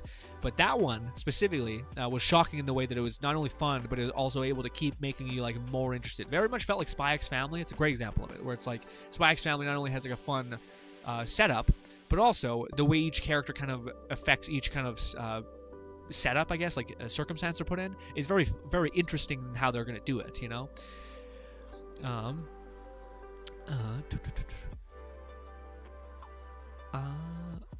Lycanthrope says, last one I watched was Demon Slayer. Demon Slayer seems great, man. Demon Slayer is on that list to like grind through. I thought there was another one that I wanted to tell you guys about. It's like up there from like one of the ones I want to watch the most. I just can't think of it. I keep forgetting it. And then I end the stream and I'm like, I wanted to tell you guys to watch that one too. And let me know if it was as good as I hoped it would be. Also, don't let me forget about the goddamn asking you about Fallout 4. Ladies and gentlemen, before we get too caught in any other weeds, I need to talk to you guys about my plight, okay? This struggle. I need your input on this, okay? Everyone's got to contribute. You're going to have some feelings, I promise. Okay, Lycanthrope says, I am playing Stalker. Ooh, you're getting primed for the sequel? All week, and I'm tinkering with Metro X. Metro Exodus seems to me a much better like vibe, because Stalker is rough. I feel like Metro Exodus into Stalker 2 would be like the perfect glow up. Or progression, and Prey would also be nice. I need to prepare for the new I was about to say Stalker 2 is gonna be a vibe. I can't wait for the mods for that. See, that's like what Kingdom Come Deliverance versus Stalker. I feel like I might choose Stalker. You know what I mean?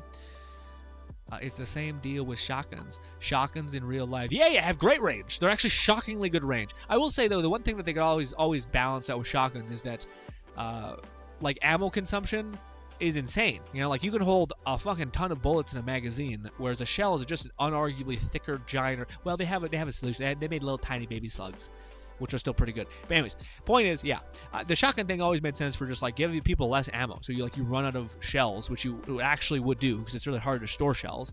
Also, shells are much heavier than like. Actually, I don't know if they're heavier. I think they are because it's all just a bunch of lead bulbs. Whereas the one would be it's just a shell. Or a hollow, what's it called? A hollow chamber essentially filled with powder. So I feel like it'd be much less heavy. But I think there's also like a lead tip, so I think that may be where the weight goes. Shotguns in real life are basically a god level weapon. The shotguns are excessive. I think that's why like shotguns in real life don't make sense. Or sorry, in games shouldn't make sense because again, most of the time. You do not need a shotgun at all, and the shotgun at most can hold like, on average, let's say 7 shots. And if you have one of those crazy drum mags that I bet weighs a fucking ton, is like maybe can hold 3 of those at best. But yeah, you don't need to shoot 100 or like what is it, 30 or 15 bullets at someone within one shot, essentially. Yeah. But in games they are almost always. Yeah, I agree with that. They're always just like, you do a lot of. They become like the impromptu AOE weapon, which is annoying because it's like, no, shotguns are actually a pretty tight circle. It's not like they do this. Like it's, yeah. Lycanthrope says, did you guys hear about the Tarkov I didn't. I seen it. Well, Red probably has. Red, what do you call it? I seen a video pop on my feed that was like, Tarkov becomes pay to win. And I was just like, I don't play Tarkov. So I just kind of was like, hey man, maybe if I'm bored tonight I'll watch it. But hit me with it, Lycanthrope. Did you guys hear about the Tarkov mess? Putting the price to $250. Jeez. Just because the new DLC that allows to play co-op. Damn. I mean, yeah, sure, yeah, that's absolutely bullshit. But also, I just feel like that's tough because part of me is just like, just don't support it and play it. But if I was really like hungry for content, I don't think Tarkov is constantly like spewing out updates. So yeah, I get that it could be a piece of shit. It'd be too much. That's gonna bite them in the. Yeah, absolutely. That's what I always think it would be nice. If people basically prove that like, no, this is not good enough for us. Let's stop. Community is freaking out. Nub says, I'm loving it. My new joke is for any extra game is, hey, at least it's only extra shooter on the Mario. Oh, the only extraction shooter. That's I didn't say it right, but I get what you're saying. You're like, yeah, if only there wasn't 1,000 other extractor shooters for them to pull this kind of shit. Most of them being free, like well, actually, I don't know if the biggest one, which is Modern Warfare at this point. I still think it's the kingpin of like FPS extraction shooters outside of Fortnite. Yeah, first person, yeah, Fortnite's on that first person game, but yeah, that makes sense. That's totally crazy. Crash says, my cousin was actually shot with a sawed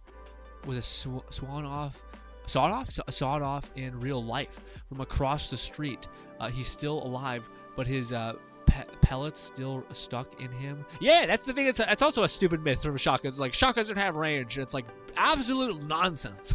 Absolute psychotic shit. No, it absolutely has a ton of range, and it'll hurt the shit out of you.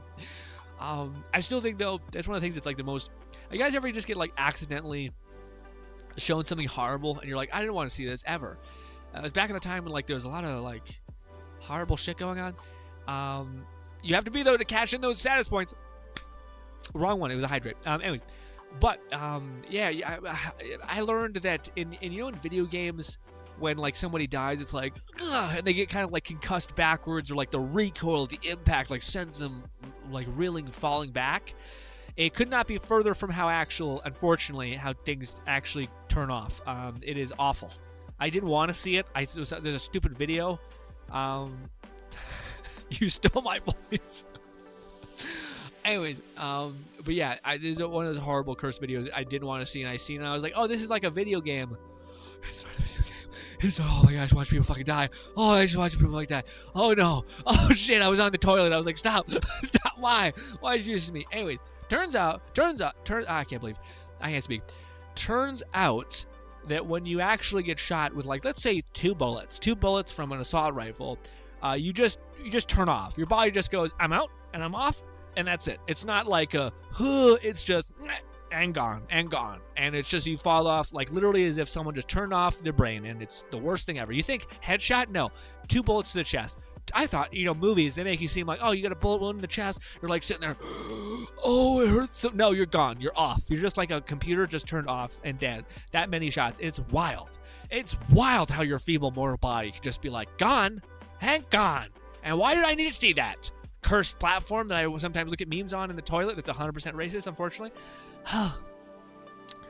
Lone says, Kaijin number 8 is basically an Attack on Titan, and all the episodes are not out. I know it's not Attack on... I know that's not Attack on Titan. Don't do that to me. Attack on Titan is like synonymous with depression, anxiety, sadness, horror, the unfortunate angst and cruelty of the world. Yeah. Attack on Titan's apparently was beloved, but it's also just too edgy for me. I probably will watch it and love it eventually. But point is, Kaiji number 9 is not that. It seems like a fun time. Please don't tell me it's a fucking mess. I hope it stays fun. But yes, it's like this dude gets cool kaijin powers, becomes like this absolutely sick as hell design looking monster. It's my favorite design monster probably ever. Yeah. Nub says, I watched a video on an anime where the guy, I didn't cash in my hydrate. I watched a video on an anime where the guy is going, this is great, you should watch it. Every 5 minutes of the video. That's not great. Yeah, some of those anime recap, is it me? Was that mine? Was that my video? Because I did make one video where I was like, you should read this, it's great. It could be, Nub could be hitting me with it. I don't know. But regardless, there are a lot of people who do those manga recaps, and there are some that do it like above and beyond than other people for sure. But honestly, it just seems like it's a formula that just prints money in a way, because like, I don't know, I've just seen enough of them succeed to where like, oh yeah, this is definitely, and then you just see how all of them start doing exactly that, and you're like, all right, well, yeah. Now granted, it seems also busy because you gotta like burn through a ton of manga, so you already have to have like a love for the craft, I think. Either that or just hire a bunch of Fiverr people to like give you a synopsis of the story. It's pretty, Crash says, it's pretty scary how few actually is just... Yeah. Let me catch him on chat.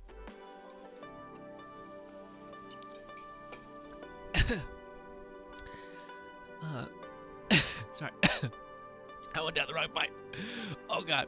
Num says, at the end, he explains in a spoilery way the first episode, as he already explained every other episode for all the videos, and the end of the first ep is what is the only reason I never watched the anime. Shit. Okay. It is pretty scary how fast it... Yeah, man. I was blown away. I thought like it was like a whole bleed out situation. Like Nub says, okay guys, wish you all have a great weekend. I'm gonna jump into the game before I fall asleep. My little fuss butt drained me for almost all my energy today. Get some sleep and have some fun. Thanks so much for stopping by. Like a throat, we love you. Nub says, oh no, the anime is actually great and amazing. What's the anime then? What's the anime? What's the premise? Hit me with it. Kaiji number 8 or a different thing? Is this the one you're talking about the like, recap guy? Fluff says, no, Lone says, but anime update, I currently watch Angel Dance with the Devil. Foolish Angel Dances with the Devil.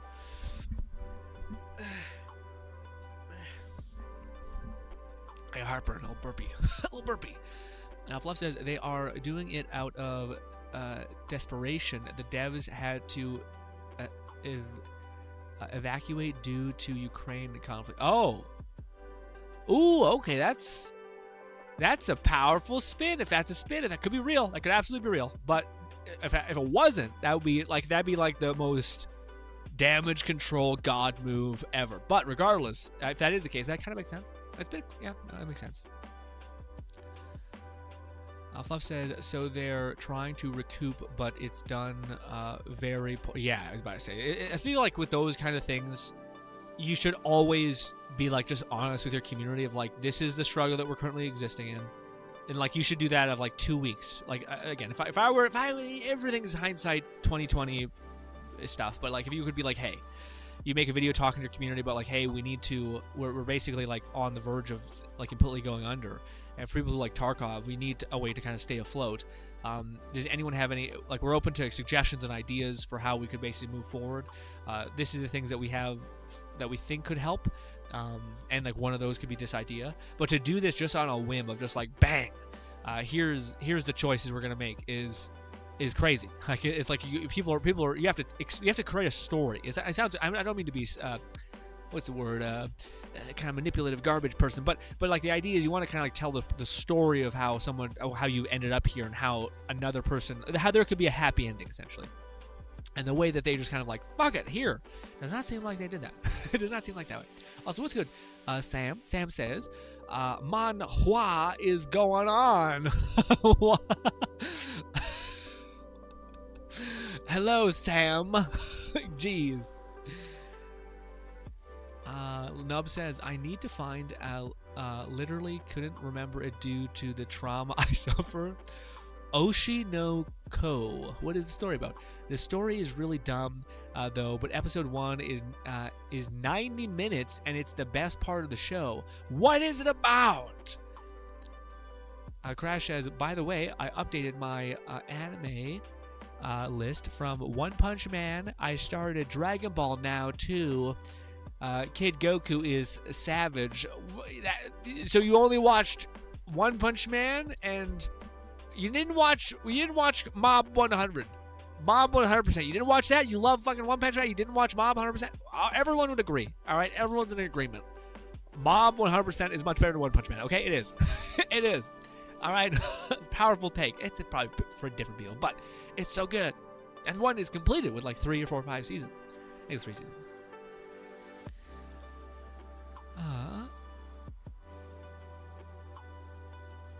Lone says it's like Attack on Titan take place in a well-off city where it's attacked by the outside threat, and MC can turn into an outside threat. That's a good point. That's a good point. Feels very, when you say it like that, it feels like it's very similar to Attack on Titan, actually. Now, it may not be depressing, but the concept of the show is pretty much the same from what I've... Yeah. I just feel like the context is so drastically different that it's like... Yeah, like within the first, like I would argue that Attack on Titan has transcended its prompt, which is like that. I think it's synonymous with like Game of Thrones. Everyone can die. It's sad. It's grimy. Everyone's unhappy. It's rough. It's miserable. Whereas this other one is like there's like a 30-year-old or like a 40-year-old guy who's like he's like kind of getting too old. He's not like a protagonist. He's like 12 or something, you know, but looks like he's like 18. But yeah. The Crash says, by the way, I updated my list. I'm still new to it, so sorry. What? Well, hopefully you're enjoying the Dragon Ball. Dragon Ball 1, I think, got good eventually. I feel like it was going through a dry period, and then eventually people were like, it's good now. But also, I think it's like 1,000 episodes, so it's kind of like the people who watch One Piece, where we're like, I can't even check you. You know, like, okay, you say it's good. All right. What do you want? You think I'm going to watch 1,000 episodes? Oh, do you guys see that news? Hear that news? People, they were saying that they were going to do, that they were thinking about doing a One Piece, the same thing that they did with like basically Full Metal Alchemist. They're thinking about doing, or Full Metal Alchemist Brotherhood. They're thinking about doing that same treatment to One Piece. So basically making, One Piece has a lot of filler, so they're planning on like remaking the older seasons, but only including like the absolute must-need stuff to progress the story and the pacing. And apparently this is also backed by the guy who helped make the original anime series. So it's, yeah. But to me, I'm like, I can watch One Piece at one point, and it's being held by Netflix, I think. Because they had a massive bunch of success with the One Piece TV show. Apparently it was like their most successful TV series in the whole catalog. But yeah, I was like, okay, all right. I might be into this. This maybe I'm not gonna watch One Piece, but when that happens, I might.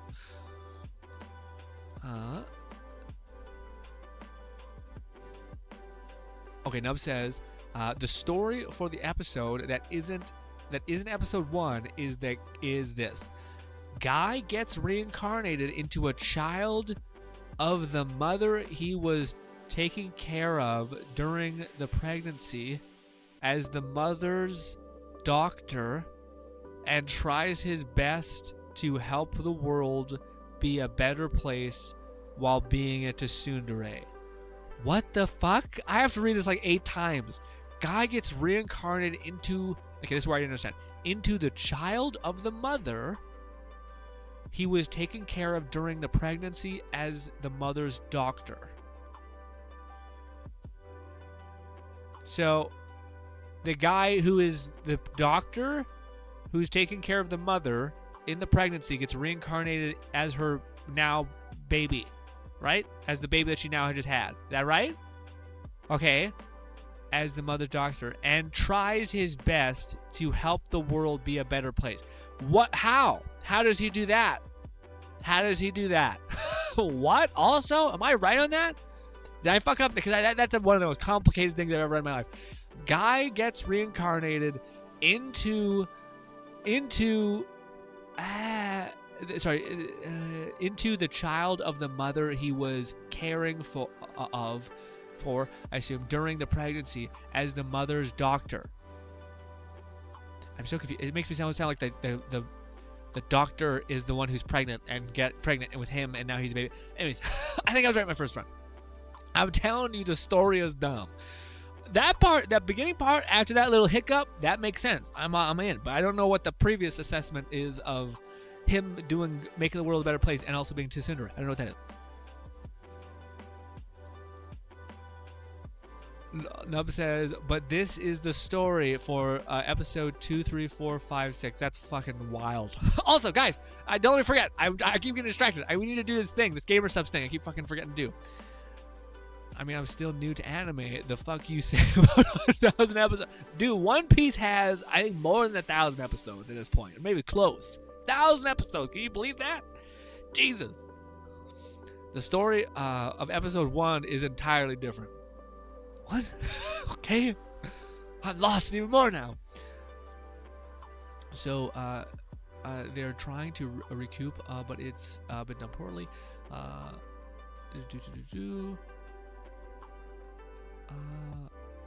Fluff says, Grin, you told us to remind you something, only to cut yourself off on what you were supposed to remind us. But yeah, okay.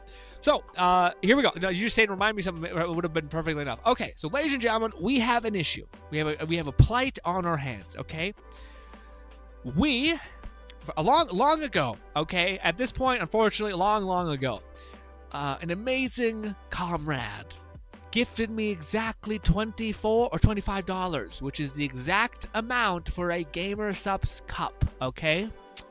Now, Fluff has brought to my attention that there is a sale that when you go beyond $40 and use a content creator coupon, whatever the fuck it is, the word, like, little name you put, a discount code, you use their name, you get free shipping as well as a bunch of other, I think like a discounted price or something. So, now's the time to maybe go and buy. Now, the stars have almost aligned perfectly because, let me just ramble over here real quick. I guess just go to full face cam for a bit. Let me pull this up. Oh, jeez Louise. This right here. This. All right. Here's the damage. Here's the absolute monolithic damage, boys. Alright. Here's the issue. Alright? This looks real good. Okay? This looks real. Before we do that, let me just. Okay, I'm just gonna. You don't need to look at me. Let's just. Fuck me, Dad. I gotta do the thing again. I need you guys' help with this one. I'm kind of lost on this. Let's get out of the multicam thing. Gamer subs this. Here is the issue. All right, here is just a big fucking shit damage. Where is it? Oh, the other ones. Oh, where is the one that I wanted to see? There it? There it is. Now, you guys have no idea how absolutely over the fucking moon I was, dude. Look at this. Look at this. I was in heaven, dude. I was in heaven. Look how good that looks. I cannot tell you how a lot of these gamer subs things is mid to me. A lot of them feel kind of hollow, empty. It's just a generic anime girl. But then they did this one, and I thought, oh my god, it looks so good. Fucking shaved side of the head, badass pink piercing in the mouth, as well as the eyes glowing. Awesome. Also, me. Anyways, but then,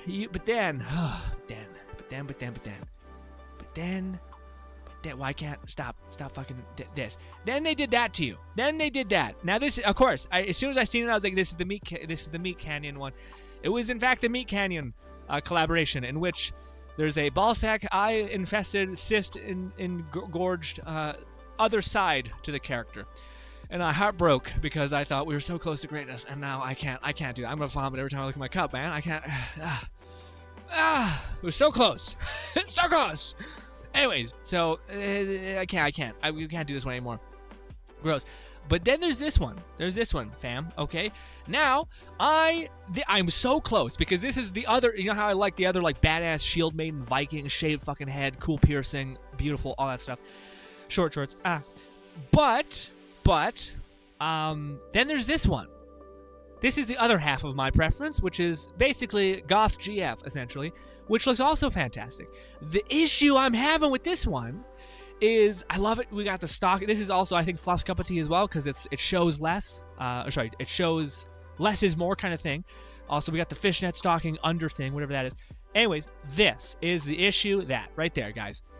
They've been doing this double-sided cup situation where one side, you get two images for one cup, okay? Two pieces of magic, fantastical art, okay?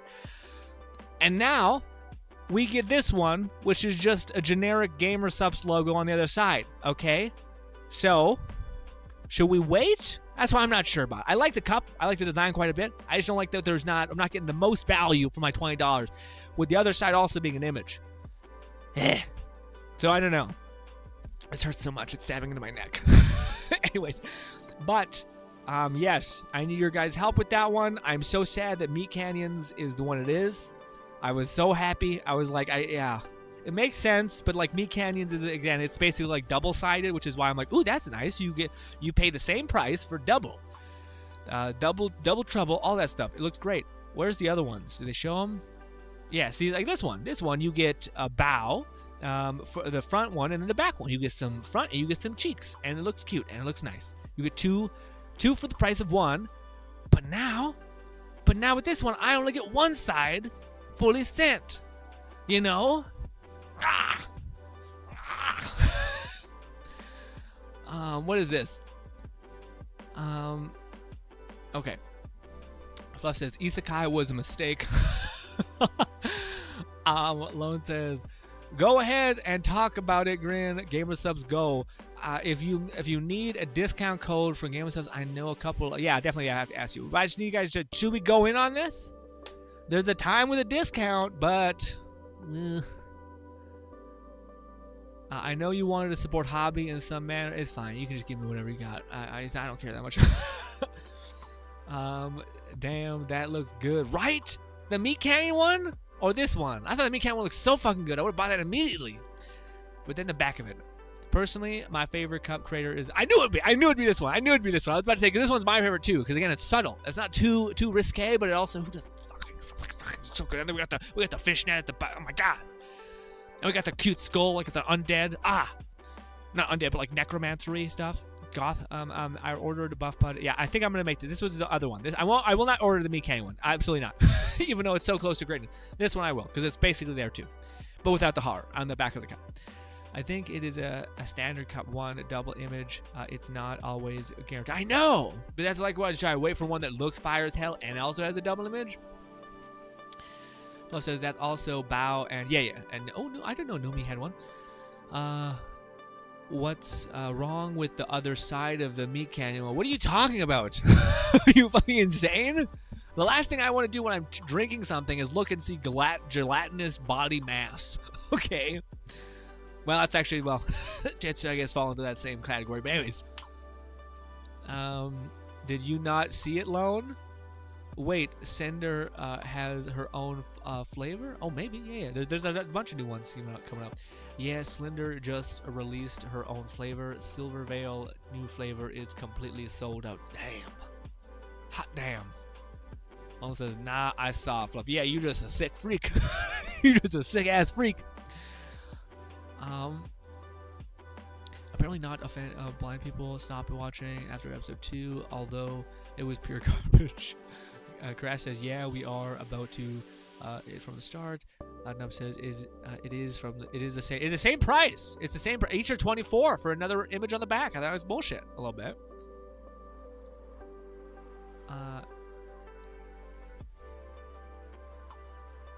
But apparently it was some shit that character creator Avatar Studio right Netflix. That was 2 TBH. Unnecessary change pisses me off. Yeah, I can see that. The weird stuff with Netflix changing stuff. Lone says, well, Grin, for your first cup, this one is probably the best you're gonna get, because who knows when you'll find another cup like this. That is true. That is true. Okay. What flavors do you think I would like? I I enjoy dragon fruit and the blueberry one. The blue version of dragon fruit one. The blue, I don't know what it's called. It's blue something.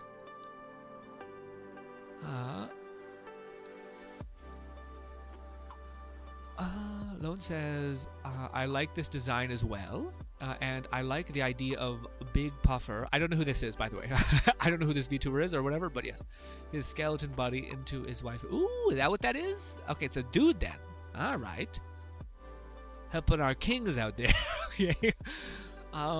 Fluff says, the current Creator Cup is Bao, Nimi, Buff Puffer, Meat Canyon, and Kof.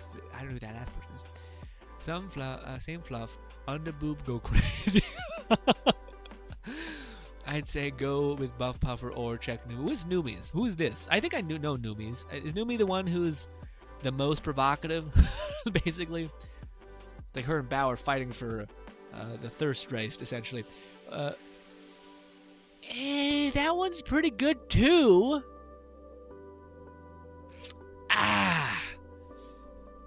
It's like the under fishnet stocking, which is subtle, or the just a fucking absolute swing kind of struck.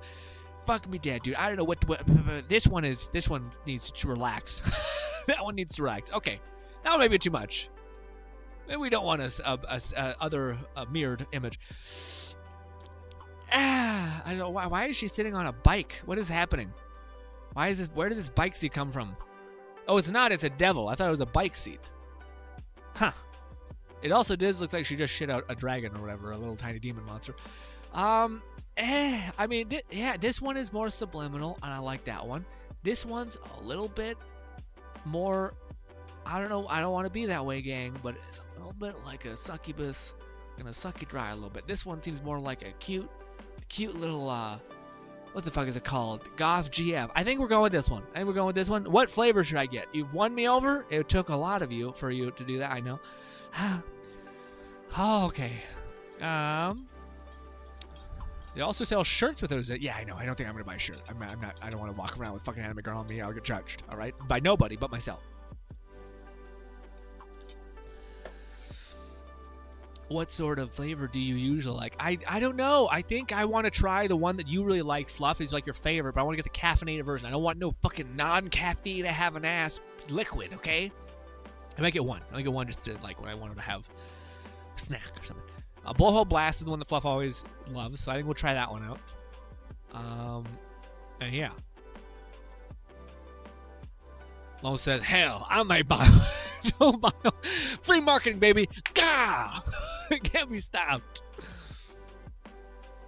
Love says, you might like Shy Lily's Blowhole Blast. It's still out of all the flavor. Yeah, I tried it. I might just bombard you and Lone both with like, hey, what does this taste like? Like, what is this actually? I like peach. I like nectarine. I don't know if any of them are like that yet, but like both of those. Mango, I had a Misfit melon, and it was the worst shit. I have a full tub of it because I just hated it so much. It's like the most powerful synthetic melon taste you've ever tasted, and I didn't even like melon that much. It was just kind of cheaper, I think, which makes sense because no one wants to fucking taste that nastiness.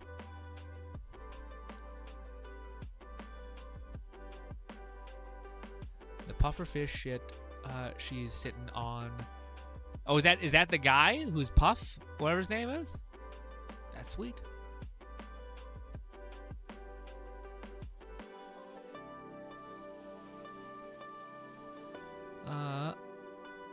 Mango Madness was good. Blowhole Blast was a banger. Gamer Fart is 9,000. Really?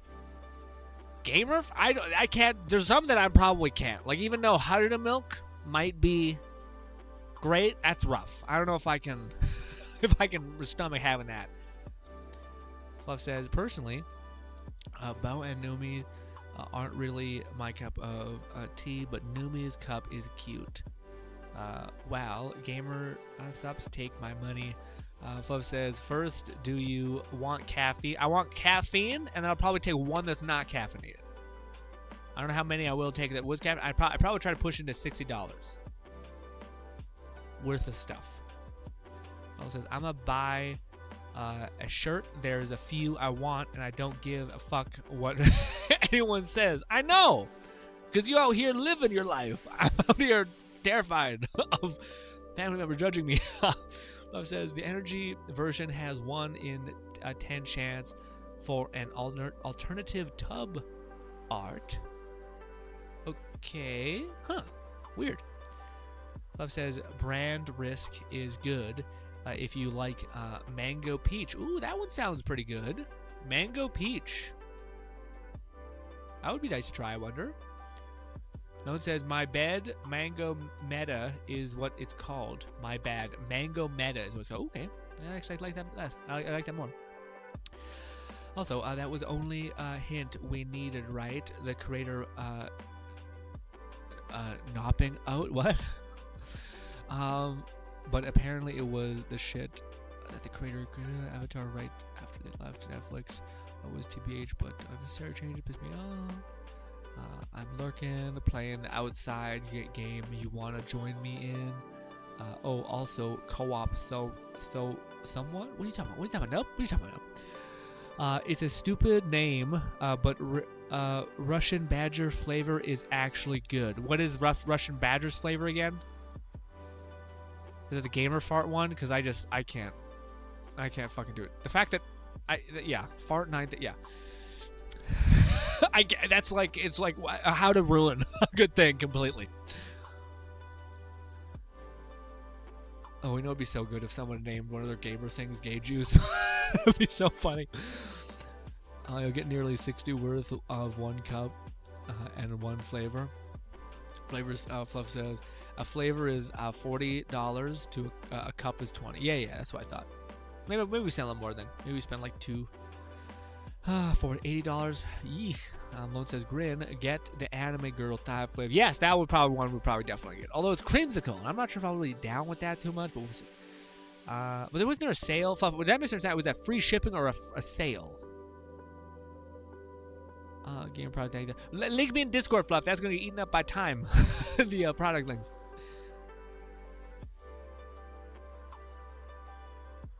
They also have a Jujutsu Kaisen flavor. Okay. Here's 3 I'd recommend. Although Syndra is brand new, I haven't tasted it yet. Okay. The one I think that I'm sitting with is the Thai one, because I got to. Second one is Blowhole Blast, and then there was a third one that I thought you just mentioned with Peach something. I think those are 3 things I think a good solid try. Snake juice tastes like apple pie. See, that's weird to me. I'm not sure if I want to taste apple pie. I want to taste like a neutral taste. You know, something that's like fresh and maybe like a little tangy. It's just for free shipping? Ah! Dang.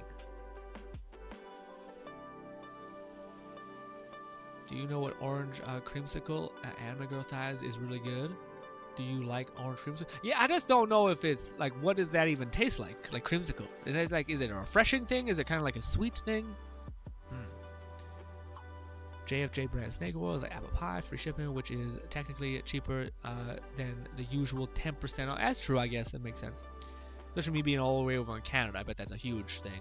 That's also the other thing. So, like, it says it's $24. It's probably $30. Loan, it doesn't matter because they'll give me U.S. prices, so it will convert to Canadian 30 probably. But for $40 for a tub would probably mean a little bit more than that for me. But hey.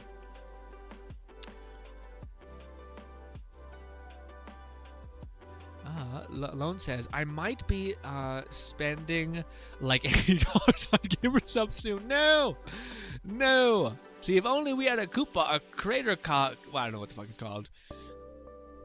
Listen, I'm into it just as much as you guys are, but I'm also like, it feels like a little much. $80 on an order for a bunch of stuff. I mean, I guess not bad. If you order like a bunch of energy drinks from Costco, it's usually like $40 for like a big box of like.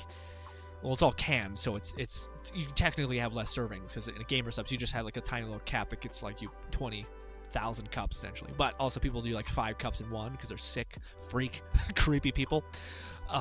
I'm one of them, by the way. But yeah. Stitch says, I have returned to the grinning man. How are your doggos? They're pretty good. My dog Ollie had a hip displacement thing, which his hips just like permanently out of his socket kind of thing. He's happy seemingly from it. My other dog is a boxer, and his tooth was his like the boxers have this issue where their gums will like basically just start to round around their teeth. Genetic mutant stuff, I don't know. Regardless, he had a surgery that cut that open, pulled back his gums a little bit. Haven't noticed a difference in his mood. We thought it'd make him a little more like less. He seemed like he was in pain. Now he just seems like he's not as in much pain. I don't know. They all seem happy though, but it's just unfortunate when you're having health issues. It's kind of like one of those things where it's like you're better off just buying a mutt and then just not having to worry about all these crazy health concerns, or at least as much. But yeah.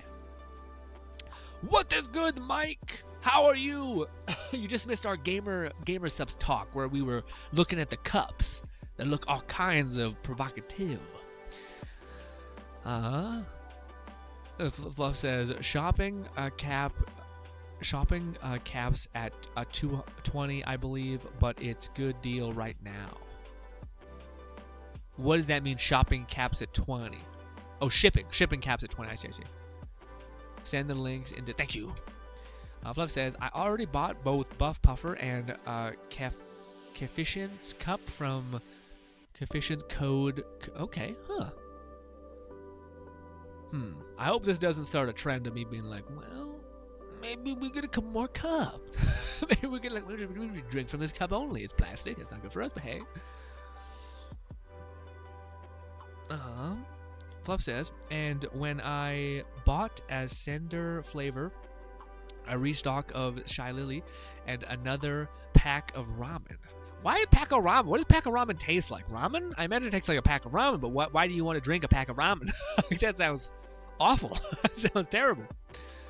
Well, it says, Grin, if you ever got the chance to get your own flavor or design your own cup, what would you call the flavor, and what would it taste like, and what would the design? Well, the cup would be definitely like that one thing. I don't feel like I've seen anything like that in the damn gamer cup stuff, which is like badass bitch basically. Like one with like a shaved head, cool pierced lip, etc. Maybe we do like a forked tongue and her like doing fucking rock and roll sign, etc. Cute and like wholesome, even though she looks kind of crazy with tattoos and shit. That'd be what I'd rock. It'd definitely have to be some sort of like legging or shit like that. It'd have to be subtle stuff like that. That'd be fun. And then as far as flavor, I love peach. No, sorry, I love nectarine. Nectarine, I don't think it's a bit of flavor yet, and I love nectarines so much. But nectarines and green apples, like probably be like a really tangy, sweet taste. I think nectarines and green apple would be a fun combo. What would it be called? I don't know, man. Nectarine. Sweet punch? I don't know. It'd have to be something like very innuendo-y for tangy. All I could think was like pussy juice. We couldn't name it that. Oh, it'd have to be called something else. But anyways, let's move on. Fluff says, I want a cup. Wait, let me catch up on this. Fluff says, since Shy Lily was the only tub I'll eventually exhaust. Yeah, I know, right, Fluff? I thought the same thing, man. As much as I'm complaining about like the pricing of it, I still feel like my 2 gamer things I bought, I have still all 3 of them. And there was a time when I was like having them every day. It's like shocking how long those last. It's just shitty when you have a taste that you hate and you're like, well, this is a fucking waste. So now I just have a lot of something I don't want. Which is probably why you can buy those test packets, like those, like, hey, you can have a little bit of this, a little bit of that. Fluff says it's not a drink, Grin. Oh, it's not a drink. It's like a, I think, mascot with the shirt with that. No, I mean, I don't think it would be like a mascot. It would have to be, well, maybe it could be like again, just like the one guy did, where like you take your little shadow man, and you're like, well, actually, it was a hot wife all the time. Whole time it was that. Why? Yeah. Fluff, that is a good idea. Wait, what did Fluff say? Did Fluff reply to the thing? Oh, my eyes. Oh, my eyes are itchy. Fluff said, I want Grinn's cup design to be his shadow mascot, with the shirt that's just hot. Yeah, that'd be a good idea. That's what we could call that'd be the best thing to call the drink itself, Hadada juice. That'd be perfect. Hadada juice. And it's just very innuendo-y. Oh, that works so well. That'd be so hilarious. Hadada juice. Fluffy got there way before me. Oh my god, Fluffy reached to say, I promise I didn't see that. I knew. Oh, that'd be so good. One day. That'd be a fucking amazing thing. Fluff says, first cup, I got love at first sight, Ari GX blueprint, and all over the one I like look up. Yeah, the one, I don't know, the one with my weird shadow mask band, like the kind of entity that is the thing. It's basically just a shadow is what I thought it would be. So it'd have to be maybe like a goth equivalent of what I just described. Like the buzz sides, the pierced lip, the forked tongue thing. Because I kind of like that. Well, it's weird because it's funny. I like the inverse of stuff, so I really like the idea of like again, for instance, Meat Canyon. Meat Canyon's was pretty cool because to me it looked like it was like a hardcore chick with tattoos, with piercings, crazy, shaved head, side head, etc., stuff like that. But then she also looked like really happy and wholesome, like really happy and goofy, not like I'm a bad bitch kind of thing. Like I don't like when something leans into its already established vibe. I like it when there's contrast of like you look like you're a fucking badass biker chick, but you're actually the most wholesome, sweet, like wife happy, caretaking person ever. So I like those contrast things, the polarity. Lone says, I was thinking that a female version of the shadow mascot was with doing a heart hand like Grin. Ooh, that'd be cool too. That'd be really cool. Maybe holding like a giant. No, because to me, if I wanted to do it, man, a part of me would want to like hyper. Because I feel like, I would want it to sell well, and a part of me would want. There's a lot of titties in Gamer Subs cups. All right, there's not a lot of thigh and stomach type of provocative imagery. So I'd probably make the angle or the pinup or the pose that, and I think that would sell, unfortunately, really high, or fortunately, really high, I guess. Love says, and I have like eight plus flavors. Yeah, man, they're not even deployable. Well, yeah, that might actually be the reason why you you haven't like got one down one of your tubs yet. So you probably get bored and you have a little bit of the other one, so they're all going down uniformly. Fluff says, I think the shadow mascot could be cool since you could have the eyes be the see-through. Yeah, that'd be cool too. Yeah, like I don't know. I don't want to like miss out on the. Because to me, I'm a big face person. Like a lot of people talk about booba, all these stuff, ass, thighs, even for me. But I think like a face is like so nice. Like a unique face with like a genuine like cheerful smile and stuff like that is just so warm to me that I would want to make that a thing. Maybe we could do it like a hoodie. Like there's like a hoodie with the pointy ears. Maybe. I don't know. It's tough. This is very much wishful thinking. By the way, but I'm having fun jumping in the madness to you. Fluff says, you take that damn sponsorship. Why? Wait, let me catch up. What was said before this? Fluff says, I think the shadow mascot would be good. Fluff says, you take that damn sponsorship the moment they offer it. I don't think they'd offer it. You'd have to really be good at like have that same base. Fluff says, I mean, you can make it whatever you want, but you'd need to essentially commission and that'd be the biggest thing. You need to find an artist that would basically do a lot of like drawing for you, etc. Fluff says, but the mascot should be part of these it definitely should just be nothing. Like I wouldn't try to do that, but it would be cool to find a way to make the mascot that thing I would want to sell, or thing I would think would look nice.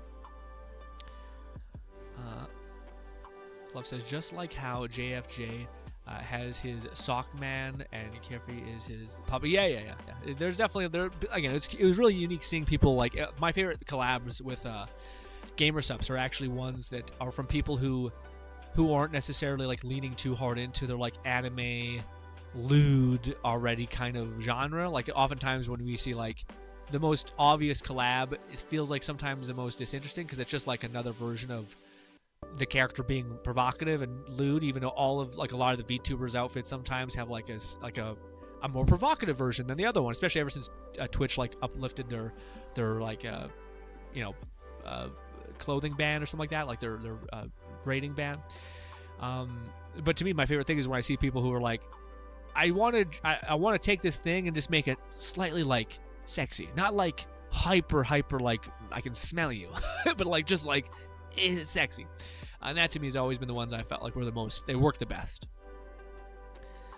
And then it's sometimes fun to see the VTubers do the other thing, where like most of their brand is very like provocative. So then in their like what do you call it? In their gamer cup, it's like a priest, but it's still kind of lewd, but it's not quite too much. Again, it's supposed to be pulled back as kind of like a joke, and I'm like, that makes sense too. Fluff says, so for brand recognition, have the mascot somewhere. Yeah, no, I know what you mean. Yeah, I get what you mean. As I said, I finished Sly Lily and restock of it. I finished Shy Lilies and had to order a restock of it. Yeah, I feel like Shy Lilies, they probably just are like on full production of just constantly making because it seems to just sell like crazy. Blowhole Blast, I mean. And Russian Banger is pretty close to finishing. Oh shit, finishing what? Oh, you mean the whole thing? Wow. Other flavors I got so far was sad, soda, depressed, despair, pure pear flavor. Ew, I feel like pear flavor would be nasty. I like pears. I don't know how it reminds me of mango. I don't know. Love says cherry, limeade, black cherry, emotional damage, and brand risk. Brand risk was a new one, right? Yeah. Love says anime girl ties, JF brand snake oil. I can't bring myself to order. Why? Why? That's your line? That's my line. Lowen's out here being the man holding the door. Okay. LaFleur says, although I did like the flavor otherwise. Oh, wait. Oh, okay, I see. So, wait. Oh, you tried a little bit in the packet, I guess, and you were like, this is good, but I can't. Lowen says, then if thighs and face is what you want, I'm going to try to describe this the best way I can. How about bending over, thighs exposed, while her hands is turned around facing you? I feel like that's a lot of ass. It'd be a lot of cheeks up in there. It'd be a tough kind of pose situation. Now, I see what you mean. There's one where some people do, where it's like long legs, and then they like, it's basically a thing where it's the same thing as you're doing, except instead of like being like touching the ground like this, instead it's like they're holding their legs like this and they're looking back. That makes sense. That one I feel like that one feels like I said, I don't like when they're too out there going like swinging, you know what I mean? I don't want someone to be like, I can't use a cup in public. I want someone to be like, that's kind of spicy, but not like, that's porn. That is, my kids are gonna be like, this is too much. You know. Fluff says, I want to order Silvervale alongside Cinders, but the former is sold out before the free shipping offer. Ooh, really? Dang. Funny because was it Cinders? I wonder what it's called. Fluff says, I've gotten 2 samples of how did it milk? It's like blueberry and some sort of non-dairy milk. Weird. That's very strange. That's very strange. Huh. I like blueberries. I don't know if I like blueberries that much, especially not blueberries in milk. Yeah, I don't know if I'd like milk that much. I mean, hey, but it makes sense that they'd be flavored in some way to that, but damn.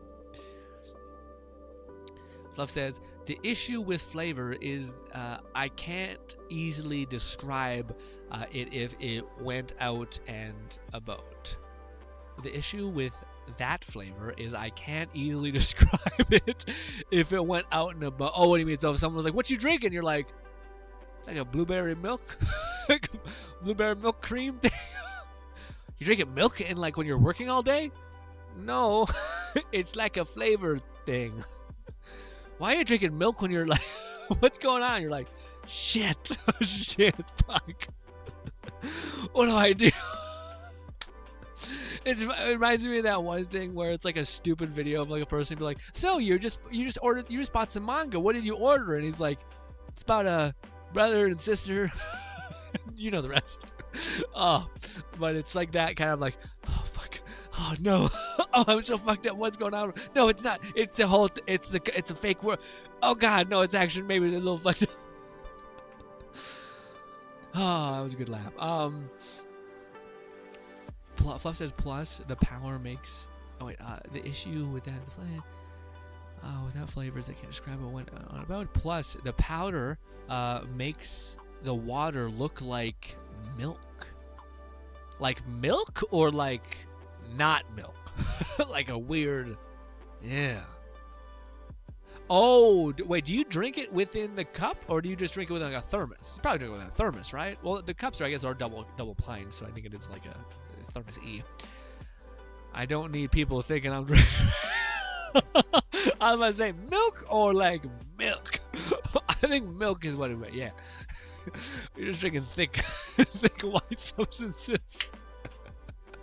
It like dries in the corners of your lip and shit, and you're like, ew. This boy out here wilding. Oh man. Oh, Fluff says, I already had my former coworker ask me about some of my other flavors back when I just had Shiloh and rice bag. You're like, never again. I would just say, yeah, it's like a flavored packet. It's like a water flavored packet. Yeah, you just buy a ton of it at Costco. I'd be like lying, but it's not wrong because it is just like generic ass powder, essentially just flavor. Yeah, I would totally be like, yeah, that's all it is. You wouldn't keep getting a peep out of me about like what the actual is. It's like I went to Costco, couldn't find any of the things you're talking about. Yeah, they must have got them all. Yeah, I know I got them from Costco first, and I started ordering them just off Amazon. You just type in powder, you get a bunch. Like, what? Well, I want to know what yours is, and I'm like, I'll kill you.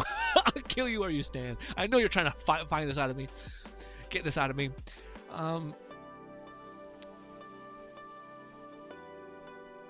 Fluff says, so yeah, I can't really say, blowhole blast. Oh, the blowhole blast to me has always been the one that seems the least like provocative as far as names go. It just sounds like it's like a gusher, essentially, like a big explosion of something like that. Even a blowhole, it's just like a, yeah. To me, it doesn't sound, at least to me, I don't know why, it just sounds like some weird, like, what do you call it, gusher like ad read, you know? Which maybe are also cursed, so we can all agree. Or, you know, some Gmol? Oh, yeah. Something gamer fart night. Yeah. Now, what if it was Hudda juice? What about that, Fluff?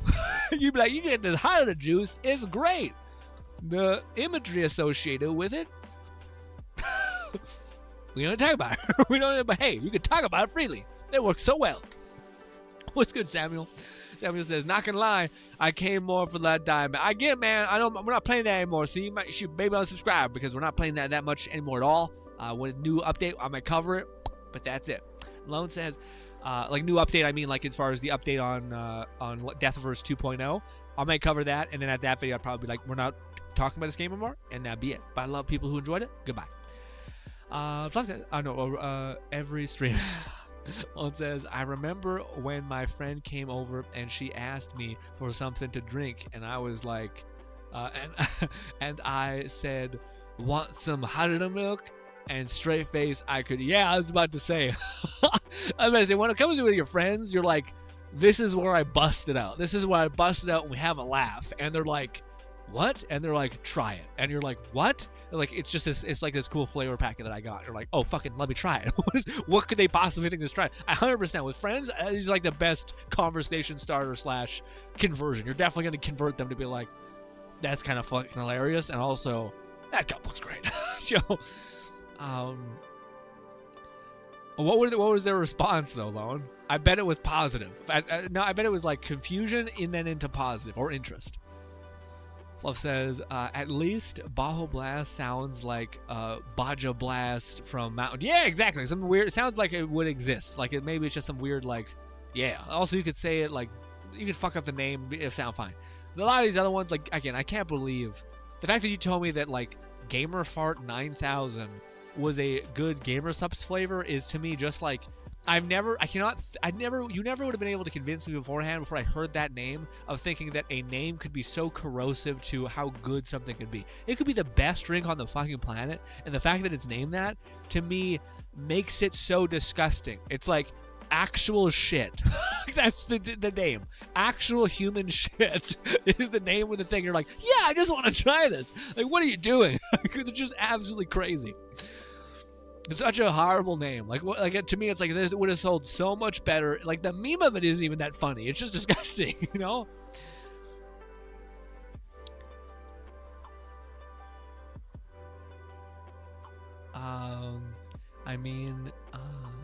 I mean, just describe it as a flavor it's supposed to be, if I can describe it. Thankfully, most of the creator flavors and newer ones are actually described on the. Oh, nice. Lo says, I think they may have reworked, at least rebranded the melon flavor. Oh, hopefully, man, because the one I got was terrible. Love says, it's no longer just Misfit Melon, it's just melon. Then it's, yeah. Then that, well, I think Misfits probably, like, it's weird that they were, like, none of the other brands were like that, I don't think. I don't think, at least. Like, I don't think it's, you know, Shy Lily's Blowhole Blast. Is that what it's called? Or is it just called Blowhole Blast?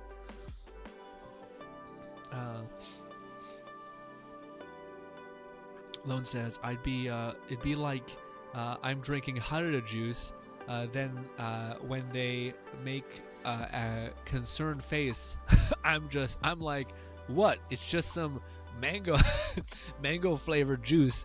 Get your mind out of it. Well, actually, that's a hilarious thing, Lone. The amount of times we've ever said Harada has just left people in entire confusion. So I think I've indoctrinated you guys to be able to hear Harada as like lewd word or censored, essentially censored juice. Something like that. But to most people, it just sounds like, like moving on, kind of like this, nothing, whatever, yada yada kind of thing, yada yada juice, like that. You don't think it's juice, but because I reinforced it so many times, you guys are being provocative or lewd. It's like, you know exactly when I say Harada juice, what it is. Lone says, so they may have updated the recipe for it. I mean, you could just get raw. I know, I see raw meat. What does raw meat even taste like? I feel like it has to be like a juice, like a raspberry thing. If it genuinely tastes like meat, like any sort of meaty taste, that's awful. Or Grandpa's Ashes. That one's kind of funny. I don't know what that one is though. I don't have no idea. Russian bagger. What's good? What's good, Lord?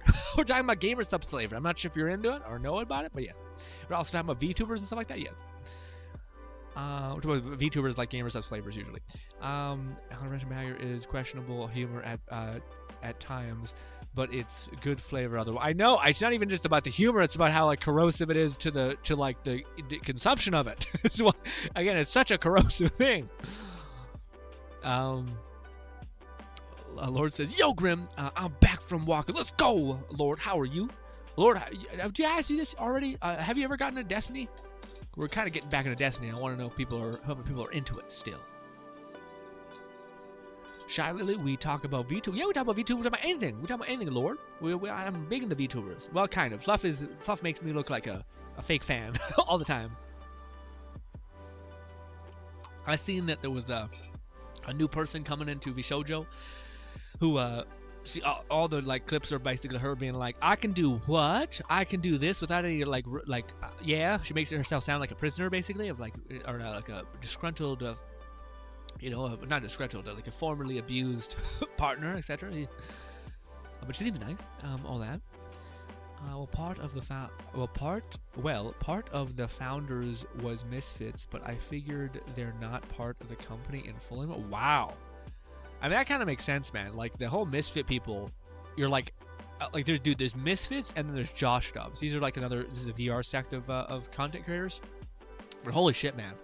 Those guys like, I somehow got on like did something. I think like for them, I think for Misfits, it's probably a mixture of like CSGO gambling site stuff, and then also, partnering with gamer subs, and then also like doing weird selling their like IP or like what's it called, brand to a big company for advertising and stuff like that, because some of those people have like $80 million each. It's like a crazy amount of money, like a stupid amount of money. they have like houses worth $50 million, and like it's funny because they're not the people that usually show too much off, but they show a little bit, and then like their perception of wealth is so warped. They're like, yeah, this is just my house, and you're like, dude, you're living in like a fucking, this is the most expensive looking house I've seen out of all the people who flex constantly, saying like, look how much money I have. So yeah, definitely those are weird people who are like that too. And the problem with Grandpa's ashes is that the gray and stains easily. Yeah, it's gross. Ashy raw meat is fine in GRINN book, but he draws the line at gamer. Yeah, Grandpa's, that's fine. Yeah, it's like eating, what do you call it? Eating dust, like gross dust. I mean, it's human, but it's just fucking ashes. It's just like wood ash. It's disgusting, but it's all the same carbon nonsense. Opposed to shit, the actual shit. Like, what are you talking about? Absolutely farce and shit is disgusting.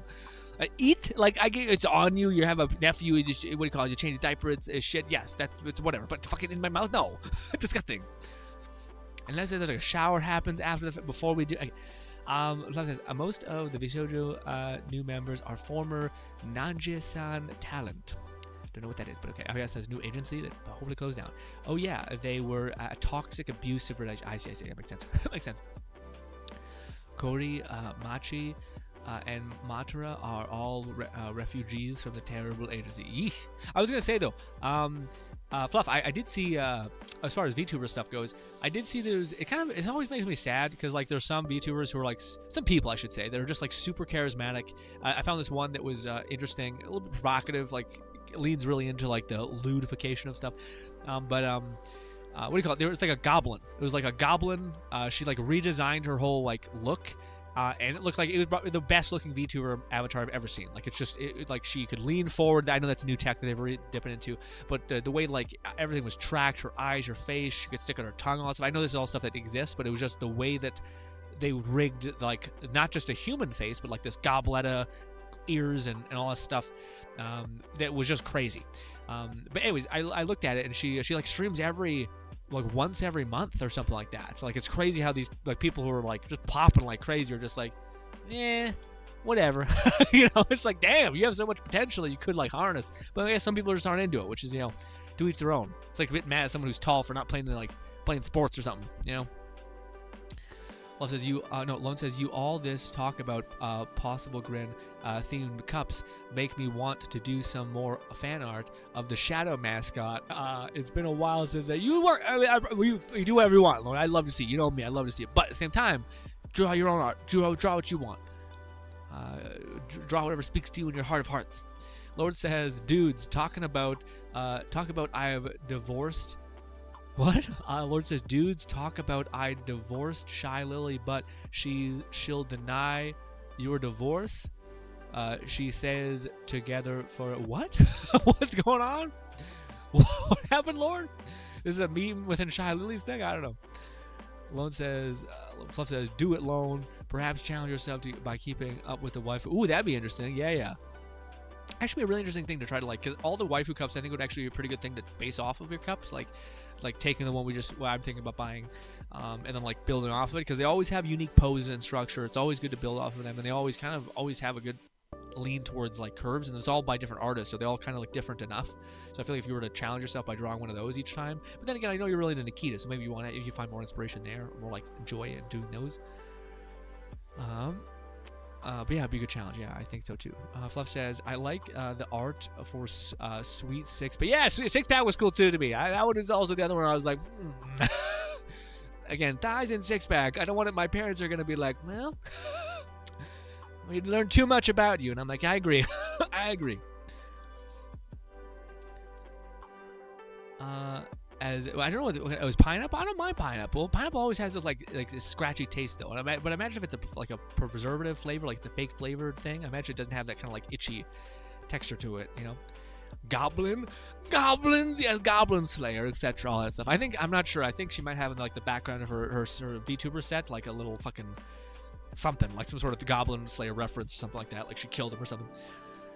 Fluff says, could be she has an IRL job or a chronic health issue that makes it so so her health issues make it so that she can't stream.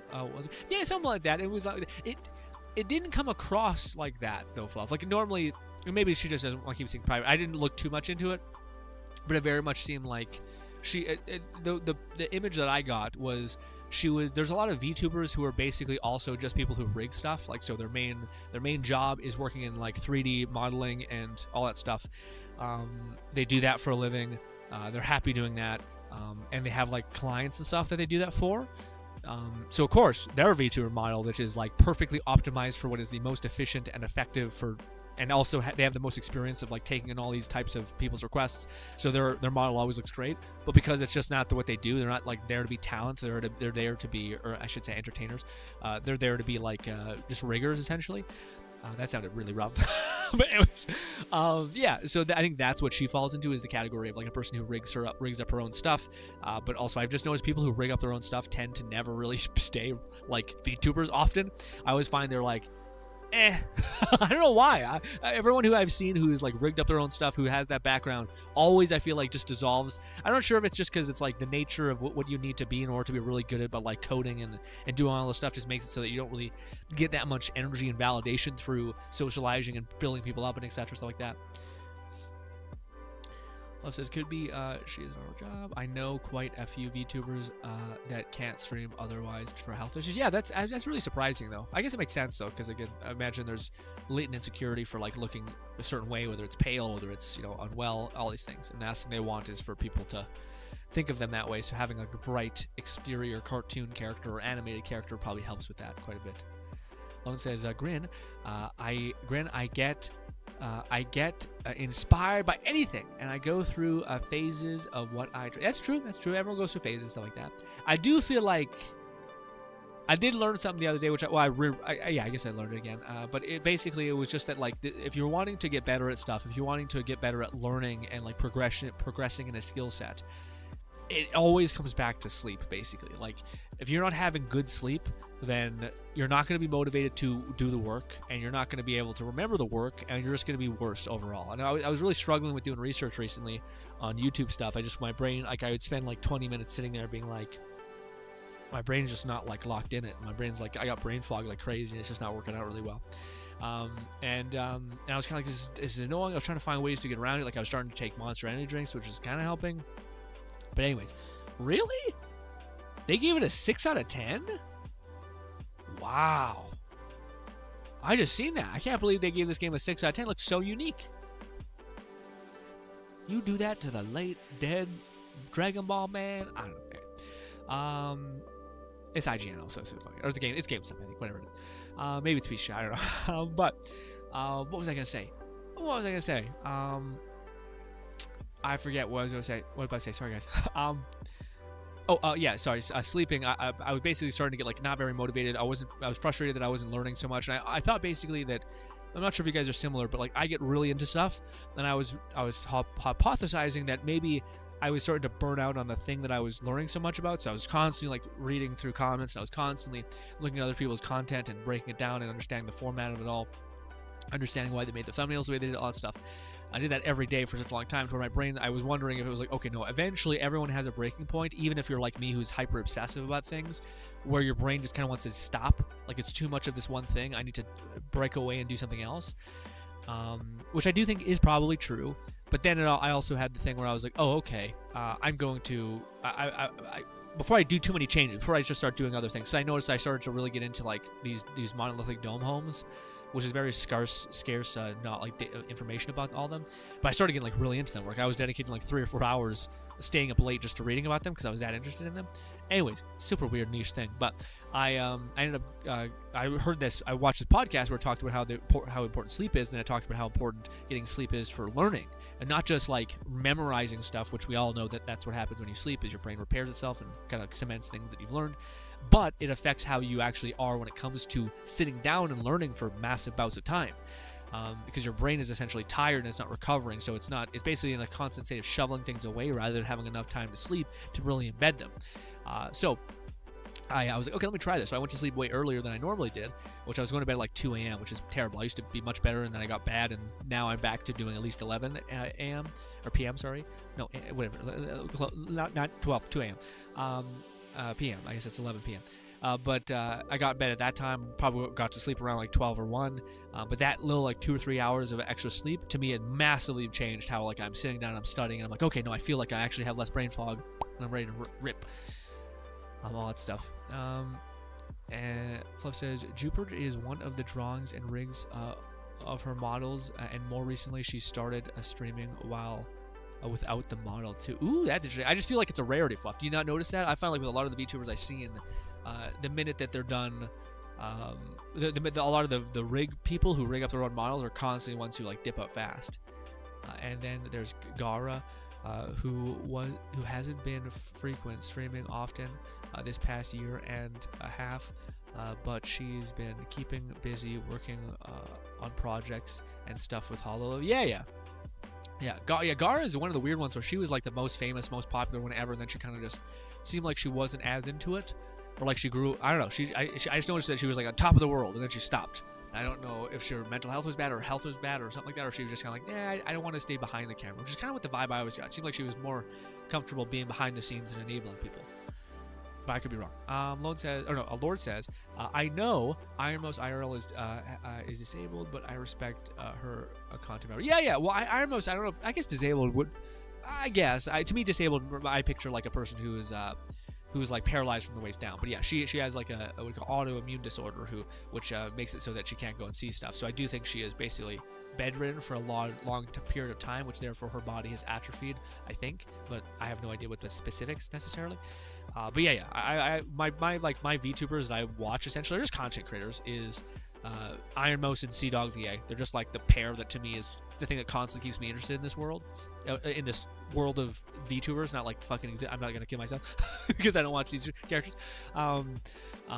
Them, I used to really get into like Lord Azelsan and Nanners, but they recently stopped doing the YouTube stuff, which is kind of like a testament to how important doing like clippers are and like doing YouTubers are, etc. But like ever since like some of the clippers who used to clip Nan and Aethel stuff a lot have kind of stopped.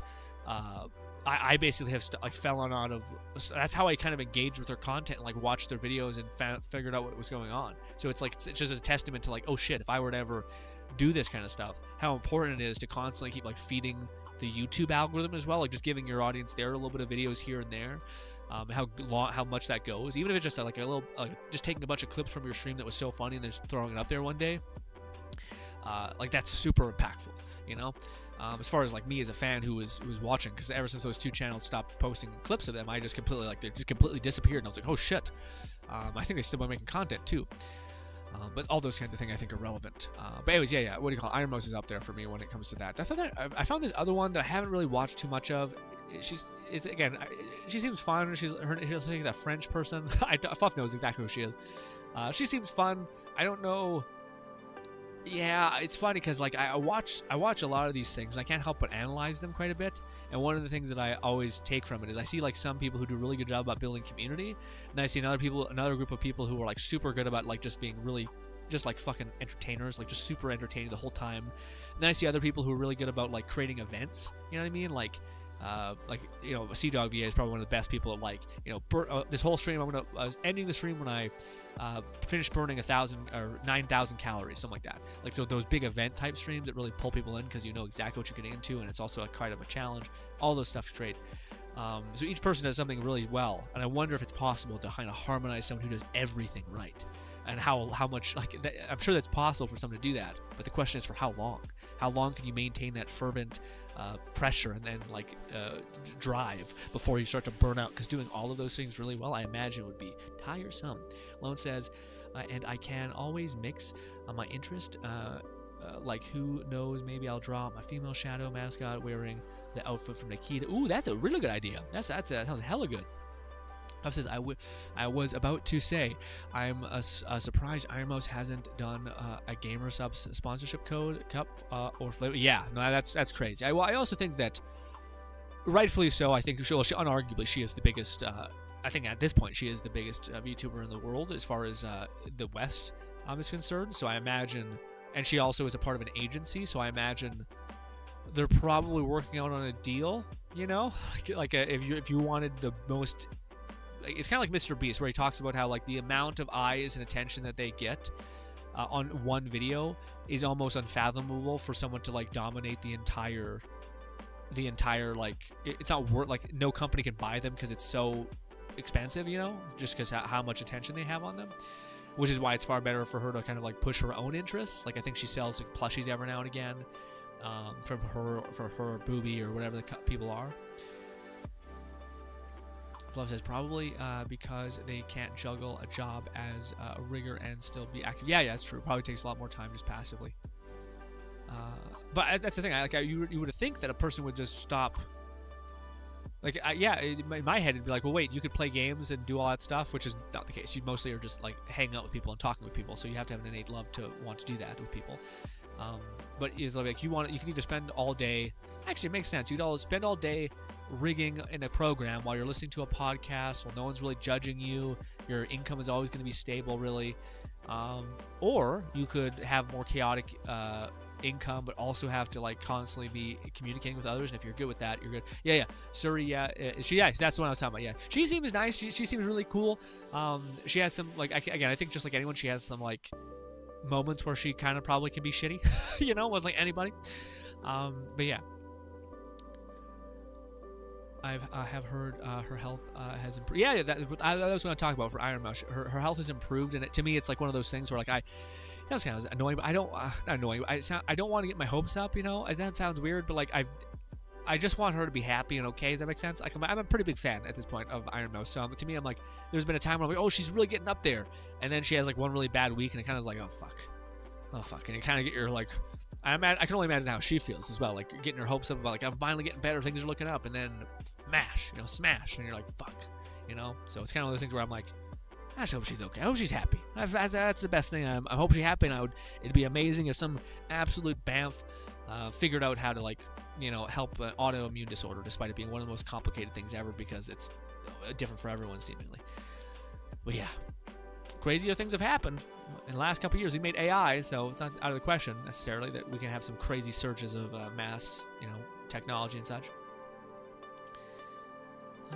Irmos seems like she lit a fire under Connor to do so much more for the medical research and development. Yeah. Well, that's one of the craziest things when you see someone like he seems like he seems to be a different kind of guy. Like, I've never seen one person, like, it's always amazing. Like, him and Ludwig are one of my favorite duos ever. I don't know why. It's just, like, the fun bromance. I don't know. It sounds kind of gay, but I love me a bromance, let me tell you. And they work so well together, like, him and Ludwig specifically. Him and Mouse are, of course, like, just fucking, like, top-notch. But him and Ludwig, I think, are, like, an undervalued duo. I love them so much whenever they do anything. Especially, like, their stupid, like, their, like, food reviews and stuff like that are just, like, the most beautiful filler ever. I can't describe it. It's just fun to have them in the background talking about their random food. But anyways, I was gonna say, I've never seen so many people just really enjoy spending time with somebody. Essentially, like everyone he meets, I always hear people are like, "He's great, he's the best," So he's clearly like, what are the odds that all of these people are wrong? Probably low. And also, I like how he's pretty genuine. Connor, I mean, like from what I've seen, he seems like he's pretty locked in about like I've seen him be like that's inappropriate. I've seen him like that's not right. I've seen him do all that kind of stuff to where there's like to me it's like what you see is what you get, which is not the case for a lot of people. I feel like a lot of people have these kind of weird fucking kind of things. I can recall if Shoujo has done energy supplements partnership, not just supplements. Yeah. I wonder. Yeah, because I know Nanners and Aethel immediately got on Gamer Subs, I think. As soon as she got, she left Gamer Subs, or Nanners, I mean. Fluff says, Advanced GG has also partnered with a handful of YouTubers. Yeah. I know, Advanced GG to me, I think it's crazy they haven't just fucking immediately yoinked to the cup idea. I'm not sure if they have, but it's wild to me. Like, if they were like, we're like Gamer Subs, but without the time mitigation, and we're also going to give you fire as fuck art. If they did that, then I think they would explode, but they're like super slow about it. Fluff says, I got a false ISD insulated cup from Advanced GG, but I don't really care to buy anything else from them. I just wanted to support my preferred VTuber news. So I know I see him. Yeah, he false ID. I've watched him for quite a bit. I subscribed. It's one of those things where YouTube is seeing that I haven't watched enough of his videos, so it's like we're gonna put him a little bit down. I'm sorry. I like VTuber news, but it's always like, to me, it's one of those things where like drama, and then I watch it, and it's just like it's a very human mistake, you know. And they're like, everyone's mad on Twitter, and I'm like, yeah, it's Twitter. And to me, I was one of the things I talked to you guys about this beforehand, but I used to be really into like the critic channels, and like, you know, this is bad, and this person's a piece of shit, and this guy's bad. And I just found it made, like, even though I was like, this is entertaining, I'm enjoying this, I'm watching this, I found me as a person was getting worse. Like, I was more nihilistic, I was more frustrated with people, I was more cruel. So I just decided to, like, what would happen if I just unsubscribed to all those channels, and if not, I would just subscribe to them again, because I made a bookmark folder. And then a month later, I was just like, not only did I not notice that I wasn't subscribed to them, I have more time because I'm not watching all of it, and I'm less depressed, or not depressed, I'm less critical and, like, judgy about stuff. And then I clicked away. And then I just deleted the bookmark folder I made. But that was way in the past. This person, I think, does a much better job about it, but I think it's for a person who's... I just don't like when people constantly cover drama. Does that make sense? I don't know. And it's not just drama, but it's the thing that he usually titles his thumbnails, which is the most, like... It like wears me out. Does that make sense? Like, the same thing with like Red suggested this one channel, which I think is awesome. He's a guy, he's got like a Harry Potter fucking thing on the side, he's great lighting, great set, he sits there and talks about gaming news and stuff like that. And I loved what I seen, but then like 80% of his videos is just critical takes on stuff. Like, even if it's not, a lot of times I don't watch the videos because I just don't want to be bombarded with like despair and like, this sucks, this is so shitty, this is the world, everything's a nightmare. So I don't watch, but I still get the thumbnails of like, everyone's mad about this, which is kind of helpful because I still get an understanding of like, okay, there's some smoke over there. I could ask my guys about this, I could ask you guys about this and see what's going on. But to me, I can still keep a distance enough where I'm like, I don't want it, you know? Fluff says, speaking of the devil, I decided to check if Iron Mouse is partnered with GamerSubs. It seems she is, as of at least 4 months ago. Ooh, I didn't know. That's crazy that they haven't given her a fucking cup to sell. Have they? Or a flavor? That's insane. It's wild, dude. GamerSubs is definitely weird. That's why I still feel like it's an what's it called? Like a... what's the word? Like a club, essentially? Like, it does seem like there's certain people who are, like, close with Jay Schlatt or, like, these other kind of goofy characters that are in, like, the actual deep in the system, essentially. Because it's weird that, like, some people get, like, a sponsorship from them, and then, like, the people who are, like, popping and, like, really doing well, you're like, you think that they would also, you know, try to be like, hey, we gotta get on this fast. But they don't, and it's kind of like, oh. I mean, it makes business sense, I guess, if you're building long term. Like, the fact that Shia Lily, I don't know if she's like the biggest VTuber in the world, but she sells the most fucking GamerSubs stuff ever. To where, like, it's like, okay, we would rather have a ton of Shia Lilies rather than, like, you know, constantly trying to buy the next biggest thing and stuff like that. Which also makes sense, I think, because I think they got in with Shia Lily earlier before she exploded. And then I think both of them have like a loyalty to one another, where Shia Lily's probably not going to ask top fucking dollar completely for maintaining the sponsorship and maintaining the push. But yeah. Fluff says, there you go, Grin. Here's her creator code. Use Retanas. Ooh, can you send that to me in Discord, please? Fluff says, Advanced GG also does cup designs, but it's not their primary income source, folks. Yeah, I know, but it's one of those craziest things where, like, I haven't heard anything from Advanced GG, so I don't know if they're the same quality or what. Like, yeah, I should maybe look that up because maybe they're crazy. But if they're still doing like the finite stuff, it's crazy. Like that, like they should just be like, here's amazing cup designs that our community told about, and they're always available. Like, you can just buy these. We'll make them in a factory and then we'll send it to you in 2 months. There's none of this pre-order stuff. Lord says, Lone says, also, Grin, I sent the photo whenever you are. What was it again? I know you said, I said to send me something. What was it? What was the thing again? I forgot. What did I ask you to send me? Lord says, there is negative stuff I get. Yeah, man, right? I feel like, and I like me as much as anyone who's like talking about like conflict or talking about like an issue, but I don't like when it's devoid of like the reality of what it is to be a human being. You know what I mean? Like, I've made so many mistakes. I've said stupid stuff in the past. I'm not going to think ill of somebody for doing the same thing that I have done. So long as they're like open and wanting to change it, even if they're not. It took me a little while to get my head out of my ass. Like they're just like anybody. So I'd rather give a lot of people a lot of grace, if that makes any sense. There is negative stuff. I get tired of it. Fluff says, if she only started with the code either this year, it would likely will take some time before the cup is really. Yeah. Damn, that might be one I also buy. I'd be so curious to see what the hell Connor makes if he did make one. I feel like I don't know, because I don't think they've ever done a dude.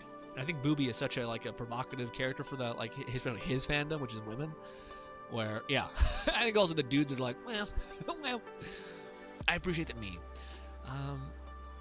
There's a hidden threshold on what when the other offer the cup that further they can make a flavor. Yeah, I just don't. The fact that it's hidden, and I don't know if they tell that to content creators. So to me, it makes it seem like, it seems like a very convenient way of being like, we'll let you see who gets past. If you provide enough value to the mafia, we'll scratch your back. But how much, we'll see.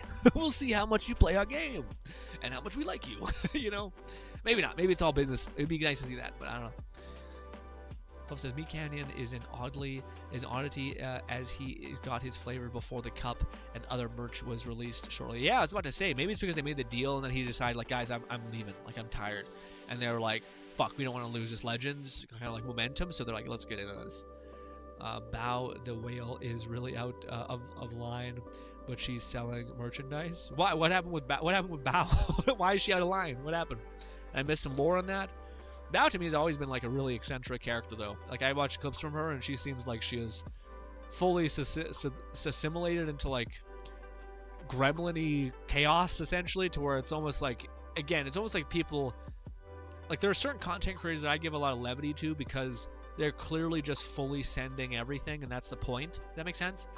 So like, yeah, it's not a shock that you feel a certain way about this because they're not really holding back. Which I know alienates them to some people, but also makes me be like, Also, I'm losing my comment. I'm sorry, guys. I'll forever faster. All right. Already sent. Lone says, you asked me to send... the figure. Right. I can't wait to see the figure. Right. I thought that makes sense. Bao is just reminding me of a little yappy dog. Especially whenever Bloody is the topic at hand. And I just cannot enjoy her. Oh, really? Oh, what do you call it? Bao, I always think I only see her clips, which to me are always funny because it's her being like a freak, something like a down bad, etc. But that's always funny to me. But I don't know the deep cut stuff, so maybe if I seen two, I'd be like, this is a little much. Who knows? All right, let's see what Lone sent me. This is Lone's figure that he bought. Wrong one. What is all this? Oh, this is the. Oh, thank you, Fluff, for sending me that thing. That thing on the one tab. Oh my God, Lone. Jeez Louise. I wish I could zoom in on Discord. I don't think I can. No, I can't. Sons of bitches. Hopefully that's good enough. So this is the game Lone is playing. I forget what it's called. Stellar Blade. This is some of the armor, only for the most... I hit the wrong button. God damn it. This is some of the armor, only for the most cultured amongst you. Looking... Again, the face is a little bit too perfectly uniform, but hey, it doesn't look bad. But I will say, it looks okay. I have to do this in order to... Lone put like some weird shots on one of them. One of them is a Nikita, eh, Lone? I should maybe fix this while you open here. There we go. Now I can open up the ball freely. I can only show one part of your figurine, the first picture, because the second one is a little much. This one I like the most. This one to me is perfect, all right? It covers everything. It shows off the curves. Everything looks nice. The glasses, cute. Hairstyle, not in love with. Don't like the ponytail too much. Looks a little basic. Anyways, do like the... Oh, my God. I didn't notice that there was a slit there. Wow, a slit right... That's a ballsy play. That's a ballsy play. It slits right there, right in the play. Right in the play. Jeez Louise. And this is the other one. I don't like I hate when people do the plastic, see-through plastic shit. It looks weird. That one does. I will say the red on the curves of the chest looking absolutely maximizing the attention to detail, we'll say. This one, that one's...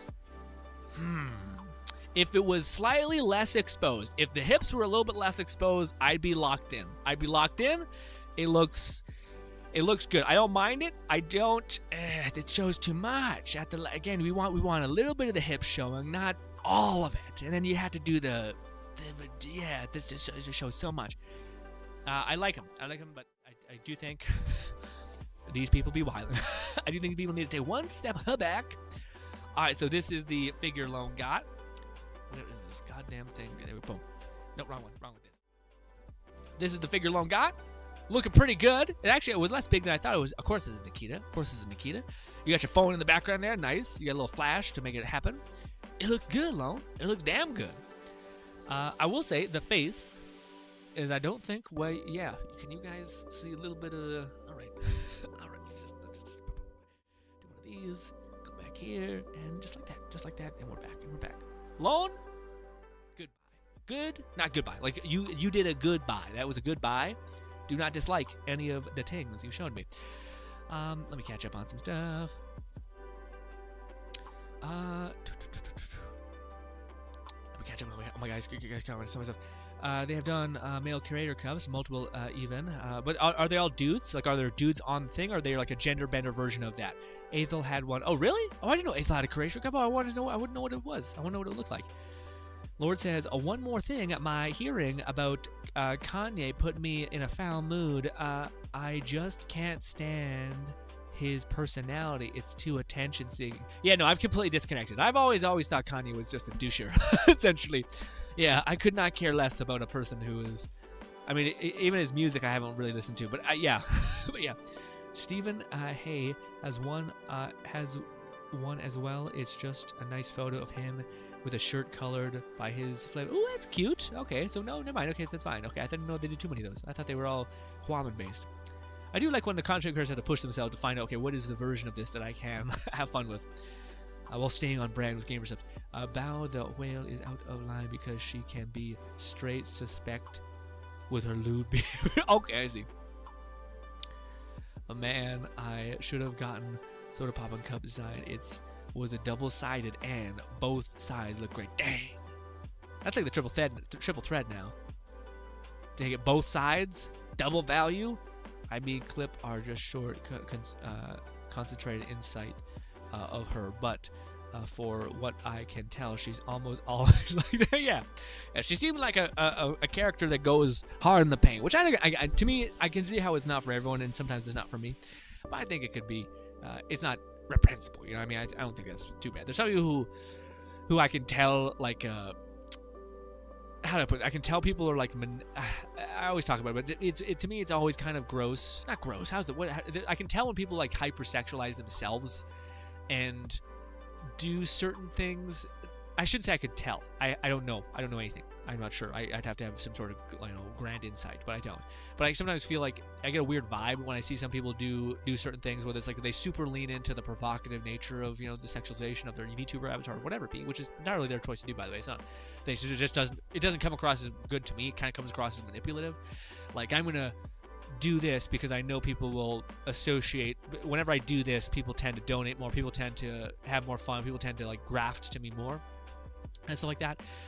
That to me is more weird behavior. And then there are people who are genuinely just always making like hyper sexualized jokes regardless. I think Bao might genuinely be one of those people who are just like genuinely fucking rocking 110% freak off essentially all the time.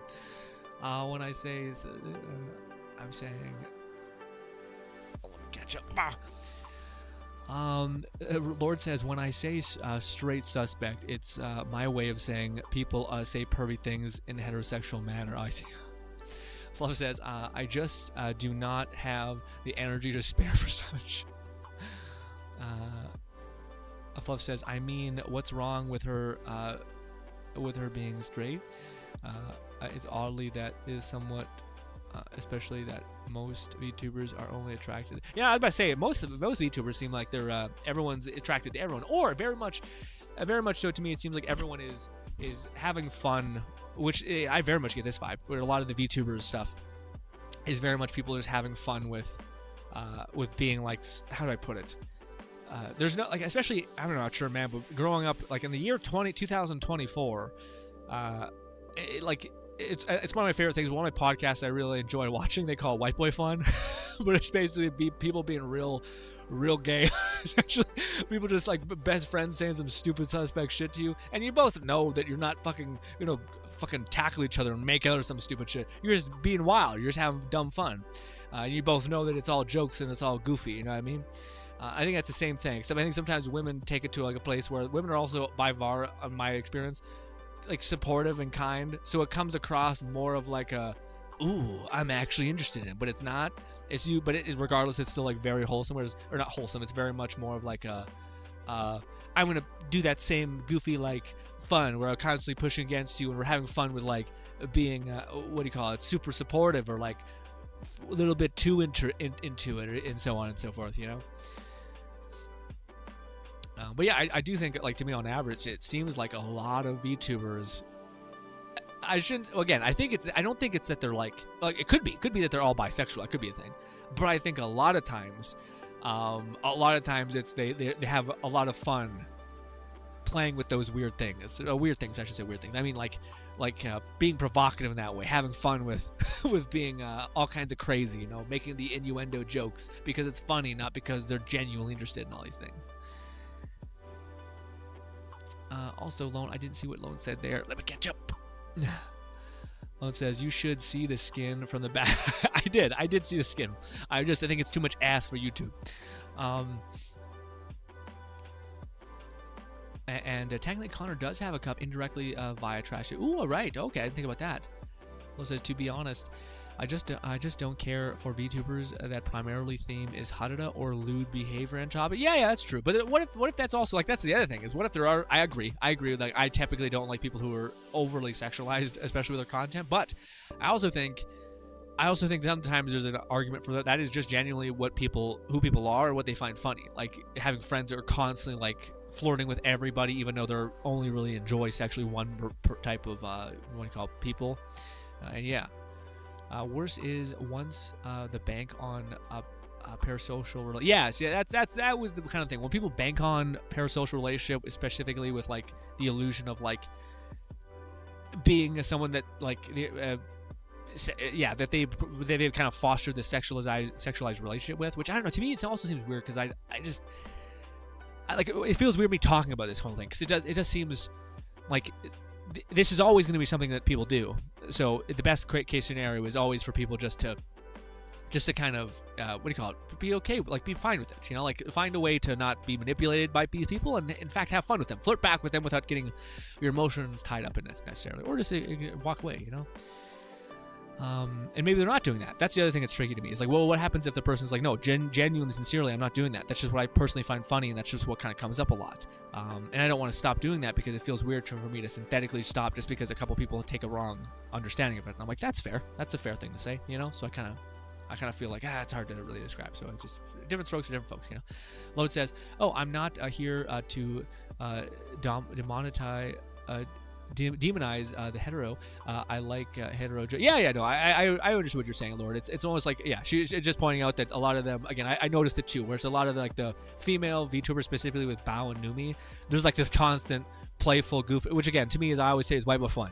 White boy fun, because it's what my podcast people that I listen to talk about it constantly, but it's just like being very suggestive or gay with the boys, essentially, without actually being any of that. It's just poking fun and doing stupid stuff. Women do the same thing, but instead of busting balls like dudes actually do and call it out directly, women will like be supportive still. So it's kind of like, y'all just seem like you're just having a whole time, which is funny, but it's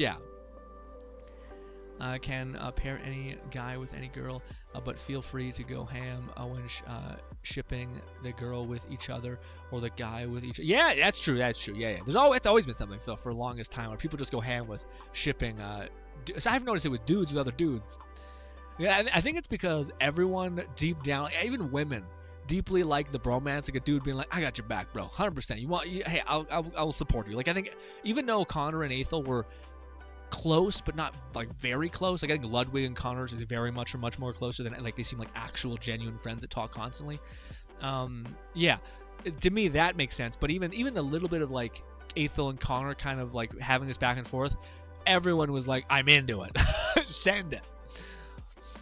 And then I think women corrupt it. I think women are like, man, let's make it gay. Let's make it more. To be honest, I don't think there's not a corrosive effect to that, by the way. I think given the people and their maturity, could be kind of bothered by like every time I hang out with this person, everyone's always, saying a bunch of stuff like we're blowing each other or something like that, and I just don't want to deal with it, and regardless of if they're mature enough to deal with it, like, well, fuck these people, who cares? You're still my friend, and I'm still gonna make jokes like that, you shouldn't care and all that stuff. To be honest, it just came across as heterophic, and it always been discomforting. This sheer emphasis on I don't think it's, again, I think it's best to kind of again, this is a rule for our community. It's one of the few rules we have in our Discord, but it's always give people the benefit of the doubt. Usually, last thing I want is, it's always something that I always just appreciate as well. It's like, how I said beforehand, it bothers me when I see a lot of people who cover drama channels cover a lot of stuff, and it always comes across as what do you call it? It's like, this is a simple mistake that a human being made that you probably also made in your life. Why are you treating these people like they're monsters, or like that they're unreprehensible, or that they should outright apologize? If you made a mistake in your life, I would tell you about why I think it's a mistake, and that's it. You don't have to apologize. You don't have to say you're better. You don't have to say you're worse. You don't have to change. If you affected me and you're going to affect other people, I have my own actions that I can do to not support you and all these things. But yeah, I think that's something that, to me, I always hope that something that can exist within our community is giving people the benefit of the doubt, because otherwise we just live in a world where everyone's our enemy, especially at a time when everything was like social justice warrior where now I think it's annoyed me whenever people say social justice and it's just the person who has a problem with something. It's just like the pendulum is spun way too much in the other direction of usually social justice re-screaming was really annoying 3 years ago, and now I feel like other people are just using that to be like, they're crazy people. And it's like, no, they're actually just genuinely upset with you, and you're just being an ass, not engaging with them, not communicating with them properly. But anyways, I'd always rather we focus on trying to give people the benefit of the doubt. And of course, yeah, as much as you may feel that was a certain way, I would appreciate people in our community to go out of their way to be like, you've said this a couple times, I just want to check, this isn't what you mean, right? Or if this is what you mean, I don't really jive with that. And usually people would come forth and be like, that's not what I meant, that was a mistake. And you'd be like, okay, good. I just thought I might have heard something weird, and I thought I'd check, because it makes me uncomfortable and all that stuff, and that'd be fine for you two to engage in that, etc. But yeah, I always would prefer if people were to err on the side of like, I don't think they had harm in their heart when they tried to say this, and nor do I think you get anywhere with people who do have a powerfully negative belief by saying you're offended and saying how much of an asshole they are, so to speak. I know that's not what you're saying, Flav. I'm just saying this is the reason why I would always strive for that to be a pillar of a rule in our community. Also, everyone wants to have the opportunity to make jokes, and that oftentimes leads you to having to be opened up to having to say something stupid and fuck up every now and again. Ray, what's good? Ray says, "Hiya, Grim. Just think the stream would be running, but yeah, we're about to wind down probably here pretty soon." Fluff says, "Grin, that's the different case. Those are the exceptions. I'm fine with. I don't mind them flirting with each other, but it's when it comes across the line is feeding for." Yeah, I get that too. I kind of get that. To me, Bao comes across as a weird way, because again, I've just seen her clips. I haven't seen her whole thing, so maybe you have greater insight than me. But Bao always comes across as, to me, like having fun with the thing, which is that everyone thinks she's like a sex freak, essentially. Like, that's already a thing that she's talked about a lot. It's already a thing that she's fed into a lot. So when there's not, like, when she likes this weird Modern Warfare ghost guy, and she'll like go fucking hyper gross freak, say all this degenerate shit, and to me it's almost like a comedian playing into a joke really hard, to where it feels less manipulative in that way, right? Because it's just them, like, it's like an ongoing joke of you're down bad and you're that, yeah.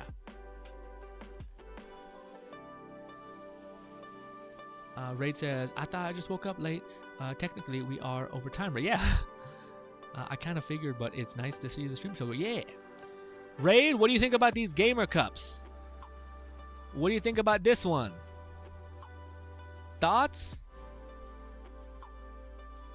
I was so gonna, don't look. I was so gonna rock this one, Raid. I was so happy. This is my ideal cup. We got the hair highlights with the drink pink coming through. Love it. We got the meat on the short. Love it. Beefy girl. Then they ruin it. Then they ruin it entirely by making it a gelatinous monster, and I just can't. I just fucking can't. I'm like, why God, no. But this one looks nice. This one looks nice. So I am having to. You guys just look at my chest. Yeah, I'm trying to catch my chat.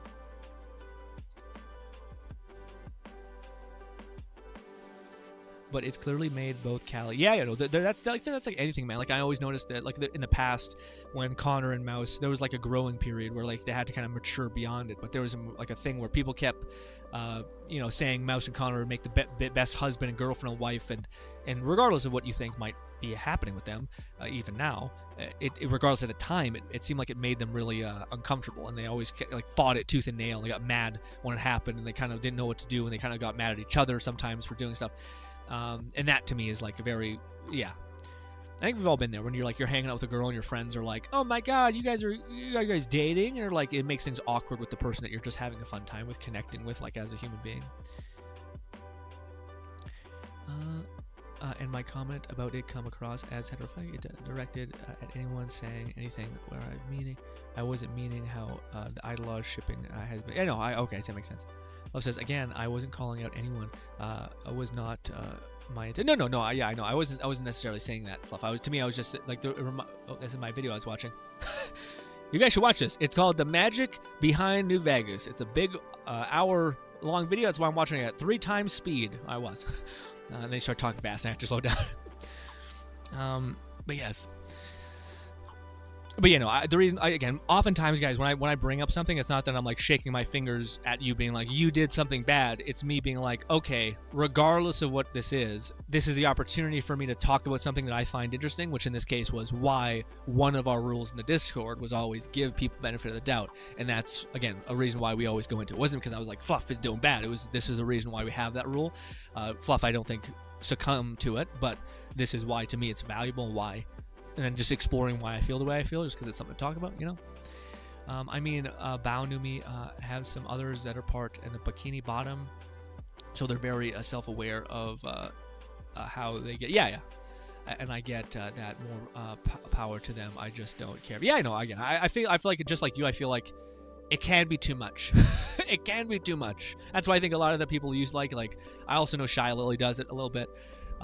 Mostly with like furry weird giant. I think I've seen something with her and Asmongold and her like having this fucking like a pillow with a furry werewolf man on it or something like that, and she was like, oh my god.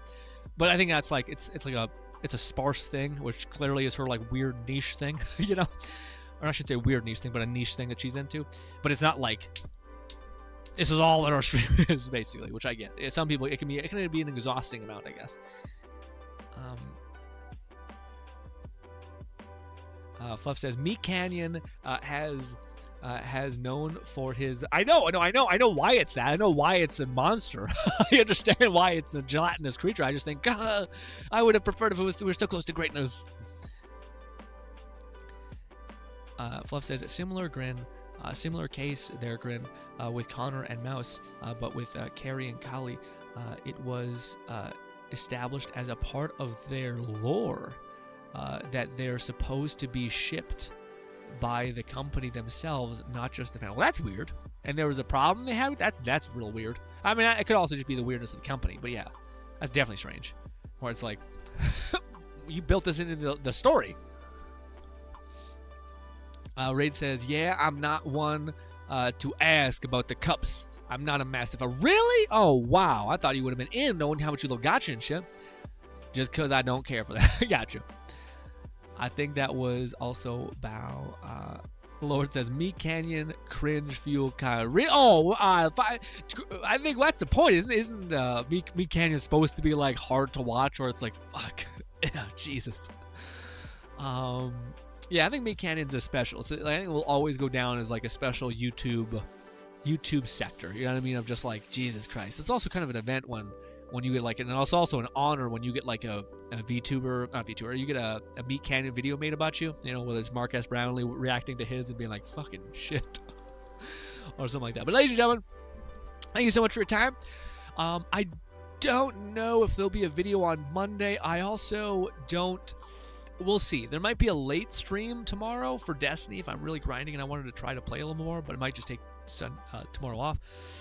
My chest, ow. Or I might prep videos. We'll see. Tomorrow I'll keep it open. If you guys want to pop in, you could. I don't know. The reason why I just have to have my dad would do something in the day I don't know how long that's going to take, but I would like to play a little more of Destiny, so we'll see. I think I would like to do it tomorrow, but we'll see. I don't want to say too much stuff yet, but possibly. Fluff says, I'm in my mid-30s. I don't have the energy for the younger generation's humor. Is Zoomer humor? I always like, well, my generation's punchline based. So, like, I always like when something circles back, when a reference is made in the past, it was made again and again and again. I like when someone hits a joke 7 times in a row. You know what I mean? Bang, bang, bang. I don't like the Zoomer humor, which is like the whole point is seemingly there is no punchline and it's just chaos because they just need to feel again. With that being said, though, I do feel like there's Zoomer humor and then there's whatever this other gen, which I feel like that generation is much more... I kind of starting to vibe with their humor, which I don't know how to describe it yet, but it seems a lot more like there's, yeah, it's not just chaos. It's like they're almost like, it's almost like they're coming back to, like, it almost feels like we're going backwards again. It's a constant cycle of, like, yeah. Lord says, I remember that no chicken Phil a sauce girl. She's supposed to be a comedian. What's that? No chicken Phil sauce. What's that? What's that, Lord?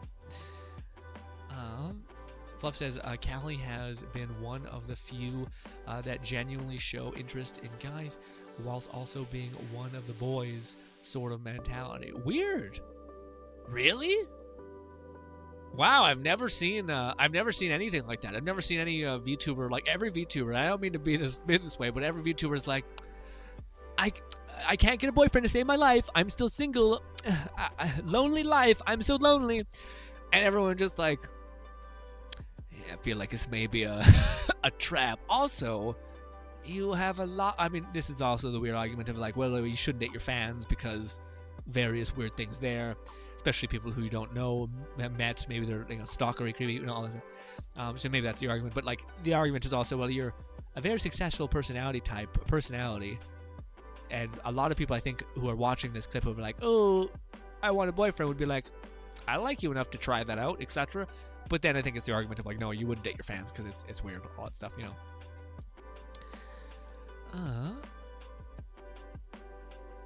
Callie has been a few. Tamas is another. I honestly find it refreshing, given how rare it is to see it coming from VTubers. What do you mean, Fluff? What is the rarity? Is it like that they're actually like, that dude's attractive, or what? Or is he not like that? You mean? Because I've only ever seen it with like women attracted to furries, essentially, who are like, man, that werewolf being is so hot, and I'm like, okay, all right, weird flex, but fine. Fluff says, get alpha, probably trying to be different from the nonsense that is Zoom. Maybe that is what it is. Gen Alpha, yeah, maybe that's what it is. Maybe it's like them trying to bring it back. Even generation tries to rebel from the previous generation. That makes sense. Ooh, my neck. Fluff says, so it makes sense that Gen Alpha is trying to differentiate themselves from Gen Z. The GFE VTubers are the biggest red flags for me. What's that? What's the GFE? What's that? What's that, grift? What is that? GFE ones?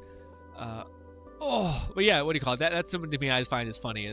Well, it's also weird, like, to me, what do you call it? You know the French one I talked about, Samurai or whatever? She seems very sweet, all that stuff. But there is some stuff like that where she's like, I'm so lonely. And then it's also like, I'm pretty sure she has like an OnlyFans stuff, and I'm like, it all feels very, very convenient. Although I'm sure she's a nice person. This is one of the things I don't want to have the thing of being like, they're into whatever, give them the best intentions, etc. I think they do. They don't seem like bad people. But I also wonder if there's always a subconscious element of like, well, if I slightly lean into this, etc. Like, that's one of the things that was hilarious. Is there was like this, it was like the biggest.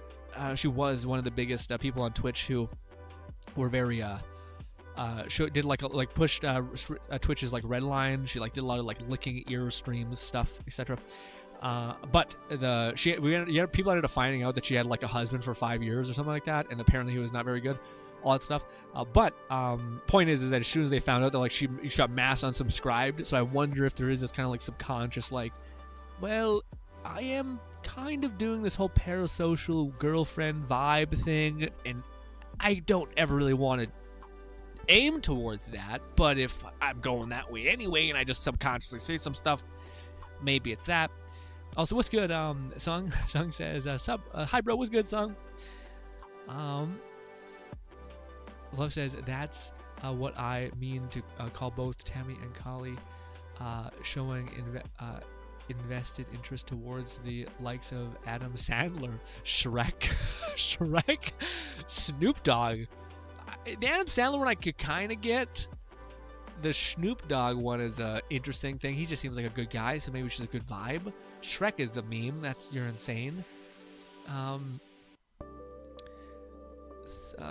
And some other male anime characters. Yeah, that's a weird vibe. That's some like, I don't understand, but kind of. I get Adam Sandler because he seems like he's always like the family man, like the dad, and I can see there being some issues there where that's a nice sentiment. Maybe that's also Shrek. So maybe that is also all the things you kind of mentioned have this weird dad vibe, with the exception of Snoop. But kind of Snoop also has it. It's kind of like soft.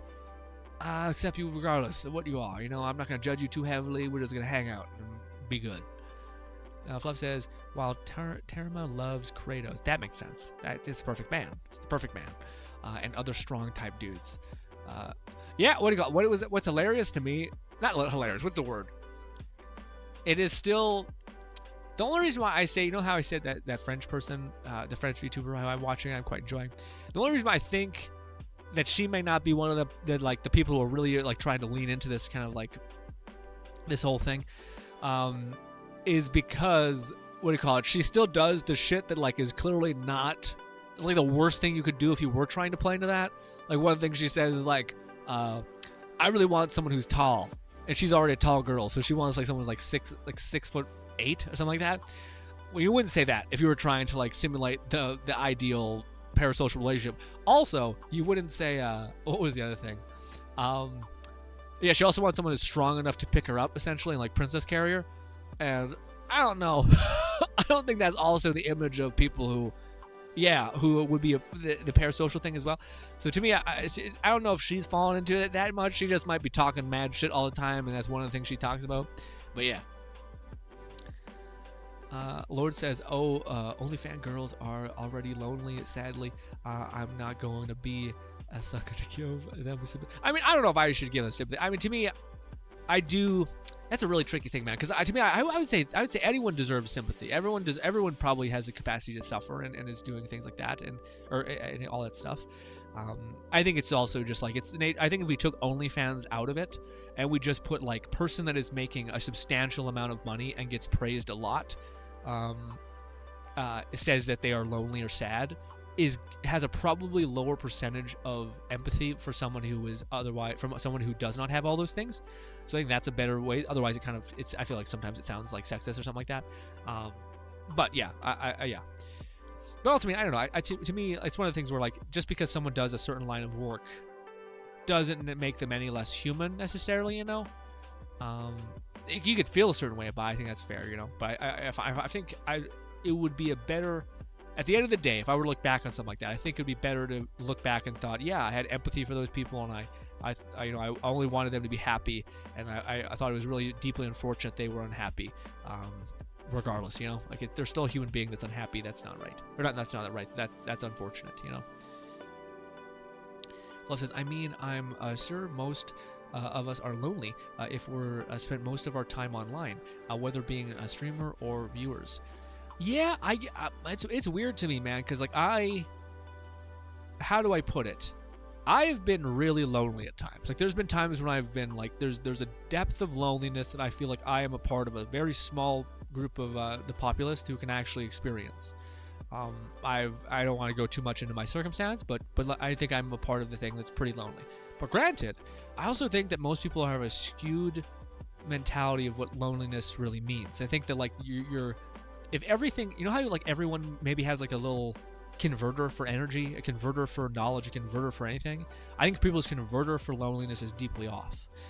Like if you had your parents and you genuinely love your parents and you genuinely try to make them laugh and smile and they reflect that back on you, you shouldn't be lonely. A lot of times, not that you shouldn't be lonely, sorry, but I think the odds of you being lonely are less. I think a lot of times people have an idea of what not lonely is. It's having a girlfriend. Having a girlfriend would mean I'm not lonely anymore. Having friends, having tons of friends, going out and partying all day. That's what not being lonely is. And as I say that, we're both like, no. What do you, no. You can absolutely be lonely with all those things, and those things necessarily won't make you feel fulfilled. So yeah, man, I think the premise of, loneliness is essentially the capacity to connect with people, I think, or if you connect with people and you genuinely do that, I think, to me at least, loneliness has been significantly decreased. And in fact, if I were really to think about it, and it's not get caught up in my idea of what it is to be not lonely, whatever that is, whether it's having a girlfriend or a group of friends that I meet up with every week, all that stuff.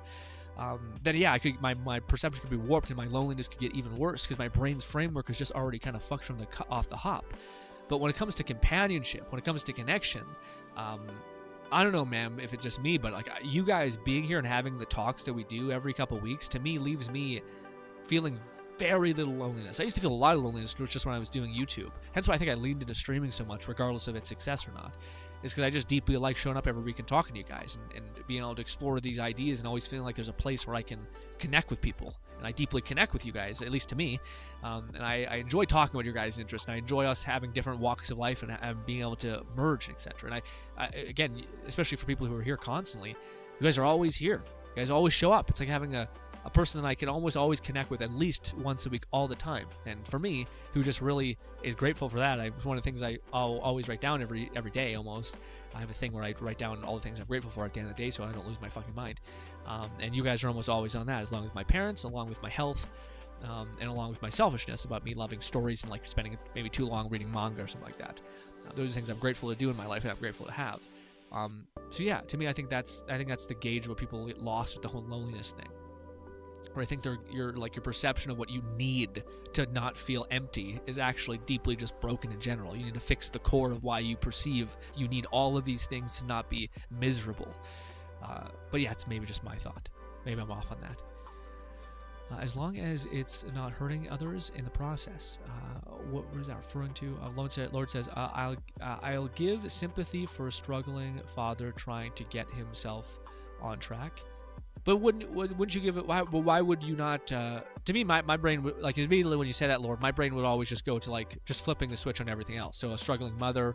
I would also say a struggling, like a single dude, a single dude struggling, who needs to feel validation through maybe an OnlyFans stuff to feel connected and to feel less alone in the world because his perception of what loved is skewed. I feel sympathy towards him. I feel a girl who doesn't feel valuable at all and ends up getting in a really toxic relationship and thinks that's what she deserves for her whole life. I feel sympathy for that as well. So I think you just keep changing the dial. I feel like, yeah, sympathy should be given to almost everybody. Doesn't mean people aren't bad people. Like, people can be shitty, horrible monsters and then also also be lonely. You know, I always like to tell you guys that because I think it's important, where like there can be bad people that happen to be gay, depressed, all that stuff. That doesn't mean just because they are those things that they are a good person and that they're going to take care of you or value you or treat you right. So you can have a monster who's hidden amongst stuff that you would otherwise be sympathetic towards. Don't mean I'm going to support it, but that's always to each their own. Yeah. To me, I would. It's not my choice. You know, I'm like, I always tell you guys this, but like, I'm a big fan of minding your own fucking business. It's not my life. Like, people, man, I don't want to get too much in the weeds, but like, so much nowadays, so much. I'll leave the stream off on this, I think. There's one thing I deeply believe in, is minding your own fucking business. Unless you're willing to live for another person, you're willing to breathe for them, you're willing to do all of this for them, then yeah, maybe if you're doing all of those things, then maybe you have a right to dominate or control what they're doing. You know, arguably a child is completely going to be left like completely ruined without the guidance of a parent or any parental figure, right? So there's a level of like, okay, maybe that's where we would step in. But otherwise, man, people are going to make their choices. People are going to fuck up. It's not your job to stop them from fucking up, or from, like, it's their own choice. You can either have someone who is wise enough to realize, okay, maybe I should listen to what other people are saying so I don't, succumb to the same issues that they already have. But let people make their own mistakes. Why do you need to save everybody? Bitch, save yourself. You're the one fucked up more than anybody. Save your fucking self first. And then once you save yourself, you realize, holy shit, life's way more complicated than I gave it credit for. We're all just doing our fucking best. Jesus Christ, So mind your own fucking business a lot of the time. There may be a couple handful of answers where it's like, yes, if you're seeing someone be abused or hurt, that's where you should step in. Yes, that's not what I mean. I'm talking about like individually. Mind your own fucking business. Don't try to, if you put yourself in that situation and lived exactly how they would, I'm damn right guarantee you're probably going to have the same outcome as them. There's a small subsect of people who maybe wouldn't, and even then, have some empathy for the fact that people don't have that it factor, whatever that could be, if you want to say it that way. Raid says, all right, I'm heading back to sleep. Heading out for today. Thank you so much for stopping by, Raid. We'll probably wind down right now, too. See you, Raid. For me, I'm quite introverted and reclusive. I don't really feel the craving for human contact as long as I have something to keep my mind stimulated. Most video games and help if someone, if I have someone to play them with. Yeah. What do you call? I definitely think, again, so long as you're. Yeah, I think it's the quality of the. Again, I think if you were to take, like, there are people who play VR chat like almost every day, and they're happy as a thing. There's people who have an. It's one of the things that, like, to me is. This is why I say, like, mind your own business a lot of time. Like, for one of the things is that there's people who, you know, one of the most crazy things ever is there's a study that was done a long time ago where a doctor constantly was dealing with people who were in extreme care. People who were like constantly paralyzed from the waist down and all that stuff, and he monitored their reaction after they were given the news of being paralyzed for the rest of their life. And he said what was shocking was when, without a shadow of a doubt, a child was told that they were paralyzed for their whole life, they almost immediately, within an hour of being told that, began to go and play with the kids outside who were also, you know, lost an arm, whatever it was. So the idea, essentially, which the author sees and kind of validates throughout the book, is the human's capacity to basically adapt to something that they are certain is now the norm. So if you are, instead of you having the chance of maybe walking again, if you just never had the chance ever again, your brain's framework would switch and be like, okay, well, now this is my life. How do I make the most of it? How do I figure it out? How do I move forward? If there's this doubt, if there's this like, oh, maybe I'll be okay thing, it actually can be quite damaging, as well as it can be quite good, depending on how your brain works. But regardless, to me, that's the same kind of idea when it comes to like loneliness and stuff like that. Your framework, if you completely accept that, like this kid who's paralyzed from waist down can absolutely have a fulfilling and happy life. Why? Why is that? Why can a person who has both legs, not paralyzed, be miserable and he's out here having a great time? Well, it's because your framework and your whole mind is basically different. So in Fluff's case, for him enjoying playing games and getting his connection that way, I think if you stop comparing your happiness to everyone else's way to be happy. So in order for me to be happy, this is the only grid way we can be happy, is just default wrong, I think. Whereas if you were like, there's 1,000 different ways for people to be happy, for people to feel connected, for people to feel fulfilled, their way might be different than mine, and that's okay. If you change your framework to that, I think you'd be much better off as far as feeling like getting loneliness feeling under control, getting things like mood swings and depression under control, etc. Not to say that would fix the problem. Some people have a deeply conceited, deep issue with their brain just not working as well as it should. But I think on average, that would help so many people if they were just able to understand that. Love says, I've had bouts of depression and loneliness, however, but I've never considered constantly felt it. Yeah. I used to feel it for like probably 3 or 4 years going there for a while. And then we started streaming that, it started helping, and then I started to not judge myself so badly for my horrible streams at the time. And even now, I probably would say that we, yeah. And yeah, to me, it's gone way down, because to me, this is plenty, Not that I wouldn't want to have friends or have a companion in life. That's not it. It's just that I make sure to get my fill out of this, so much so that I might actually become a shittier streamer because of it. I find that we're at our best in a weird way when I'm just. That's why I think we might get into like reaction content, just because to me, I remember we were playing. I'm not sure if it was Dragon's Dogma yesterday or something, but there was a time when we were just sitting there talking. I think it was like we were playing. Maybe it was when we were playing Destiny. I don't know. We were doing something. I was just like riffing and having fun with you guys. We were talking about everything. And it was really good. And then I started to focus on the game. And I think it's because I also just didn't have an objective in the game with Destiny. I was kind of like floating around and waiting for you guys to tell me what to do. Then it kind of got a little floaty. Whereas if I just sit there, we're just talking and we have like some overarching objective of like, look at memes, or explore this idea, or let me show you guys this cool thing I found. And we go through that whole idea. We explore this weird niche thing. that can be interesting. You know, that's I think where we're at our best, at least where I'm at my best, because I can just kind of devote myself to talking to you guys and connecting with you guys rather than like playing a video game at the same time. Lord says, don't be a captain, save a person. Be an anti-hero. I don't know about that. I don't agree with that.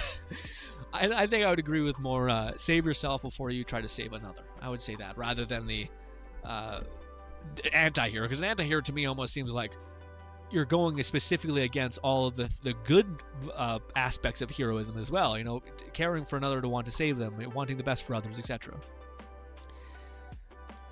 An anti-hero almost comes across as more of like, I'm going to save others while not saving myself, while also like dying at the end. You know what I mean? It's just like, it's all bad. Fluff says, find stability within yourself before you offer help to another. You don't need to intervene and be Mr. Fix-It for other people's problems. Exactly. Yeah. Again, also just like, again, minor business, because also you have your own shit to deal with. You know what I mean? Like, yeah, I agree with everything you just said, but it's exactly what we kind of were talking about. But to me, the other thing is just that there's just so many, like, you're not okay yet, man. And the idea that like you're gonna fix others to then fix yourself, maybe, but I think it's not the right order of things. Lord says, I take back what I said of OF girls. I meant to attack the ones with no accountability. Yeah, I get it. To me, I get what you're saying. There's a part of me that also just says like, it's not worth my thought. It's not worth my brain. it's not, you can do whatever you're gonna do. It's irrelevant to me. You know what I mean? Like, again, it always goes back to selfishness of like, whatever, whatever. Make your own mistakes. You know, make your own positive mistakes or positive choices as well, but not just say they're all bad choices. Because fucking making like $2 billion or $2 million in a year, doing that for a couple years and then being retired. Damn. Who's to say that's a wrong choice? I mean, damn. Oh, your kids would see your nudes. Dude, he can fucking retire in his fucking golden toilet. All right, fucking relax. Okay, Jesus. You know how hard it is to work every day, you crazy people? That's not everyone. Not everyone gets that deal, but still. That's a more fair way. Also, I've never seen someone who does that, who's like, I made enough money to where I can invest that and then retire a minimal way. It's always like, I bought Gucci, all of it, and now I lost half my money, and now we're back in it. And I'm like, ooh. That's a more fair way to go about it. A generalization is easy way to disregard the honest exception. Yeah, that's a good way to put it too. I go back. I got back into D2. Let's go, Lord. Let's go. I was Dragon's Dogma 2, but still, what do you call it? I thought you said Destiny there for a second, but still, D2, Dragon's Dogma 2 is awesome. What have you gotten back into it? What pulled you in? Also, we gotta stop streaming. We gotta stop the stream, guys. My voice is going. Oh my fuck, we always stream for like jeez Louise. Sorry. Fluff says, yeah, MMOs and Destiny 2 especially nowadays is a rough case of choice paralysis. So what do you mean? Choice paralysis. What does that mean? Fluff says, too many things to do. Not enough limited factors to help you just focus down one. Yeah. It's everyone trying to get all of your time, not just a little bit of your time, not just the most satisfying amount of your time as well. Fluff says the whole airplane emergency analog reminds me. It's the whole put your seatbelt on before you take care of your kids. Exactly. I also think that also implies that's pretty fast though. You know, like, oh, it's just easy. Just buckle yourself up. Takes 2 seconds. Buckle your kid up. Bang-a-rang. Also, I do think you would regret your whole entire life if you buckled yourself up and then your kid just got sucked out of an airlock and you're like, well, we're okay. I'm gonna kill myself whenever this is done. You know what I mean? Like, yeah. So I get that vibe too. It's like, how long does it take for me to go bang and then bang? You know, it's quick, quick. But yeah, I get it. Maybe it's turbulence is fucking your whole shit up. Maybe it's the best choice is to tell your kid how to buckle himself up when this shit's happening. You know what I mean? As soon as you feel this surge of adrenaline, bang, lock up your seatbelt, kiddo.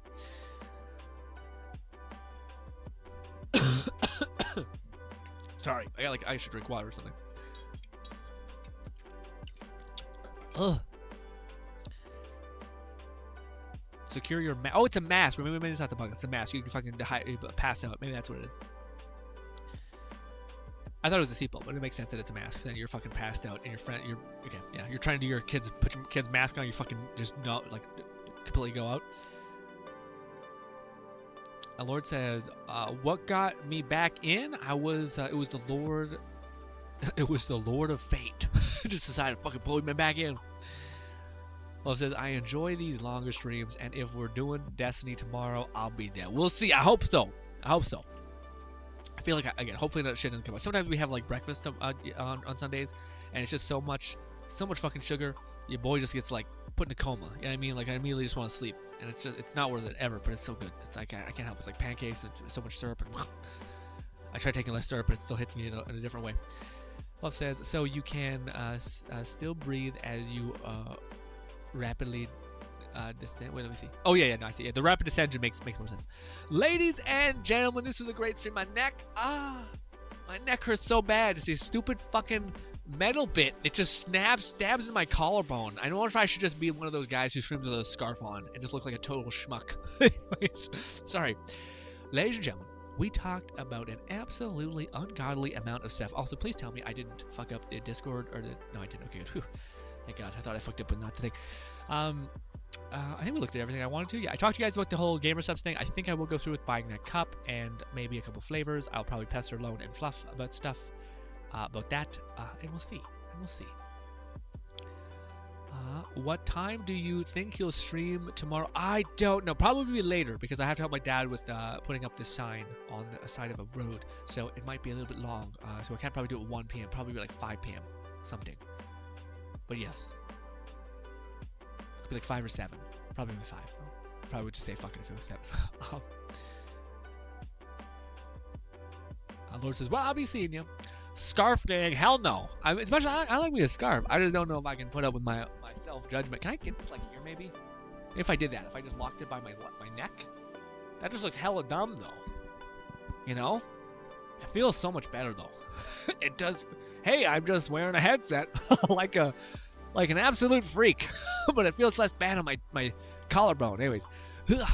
Alright guys, love you to bits. Hope I can see you once again. By the way, there is a video on the Mind Palace Amanda channel of us embracing what it means to be a man.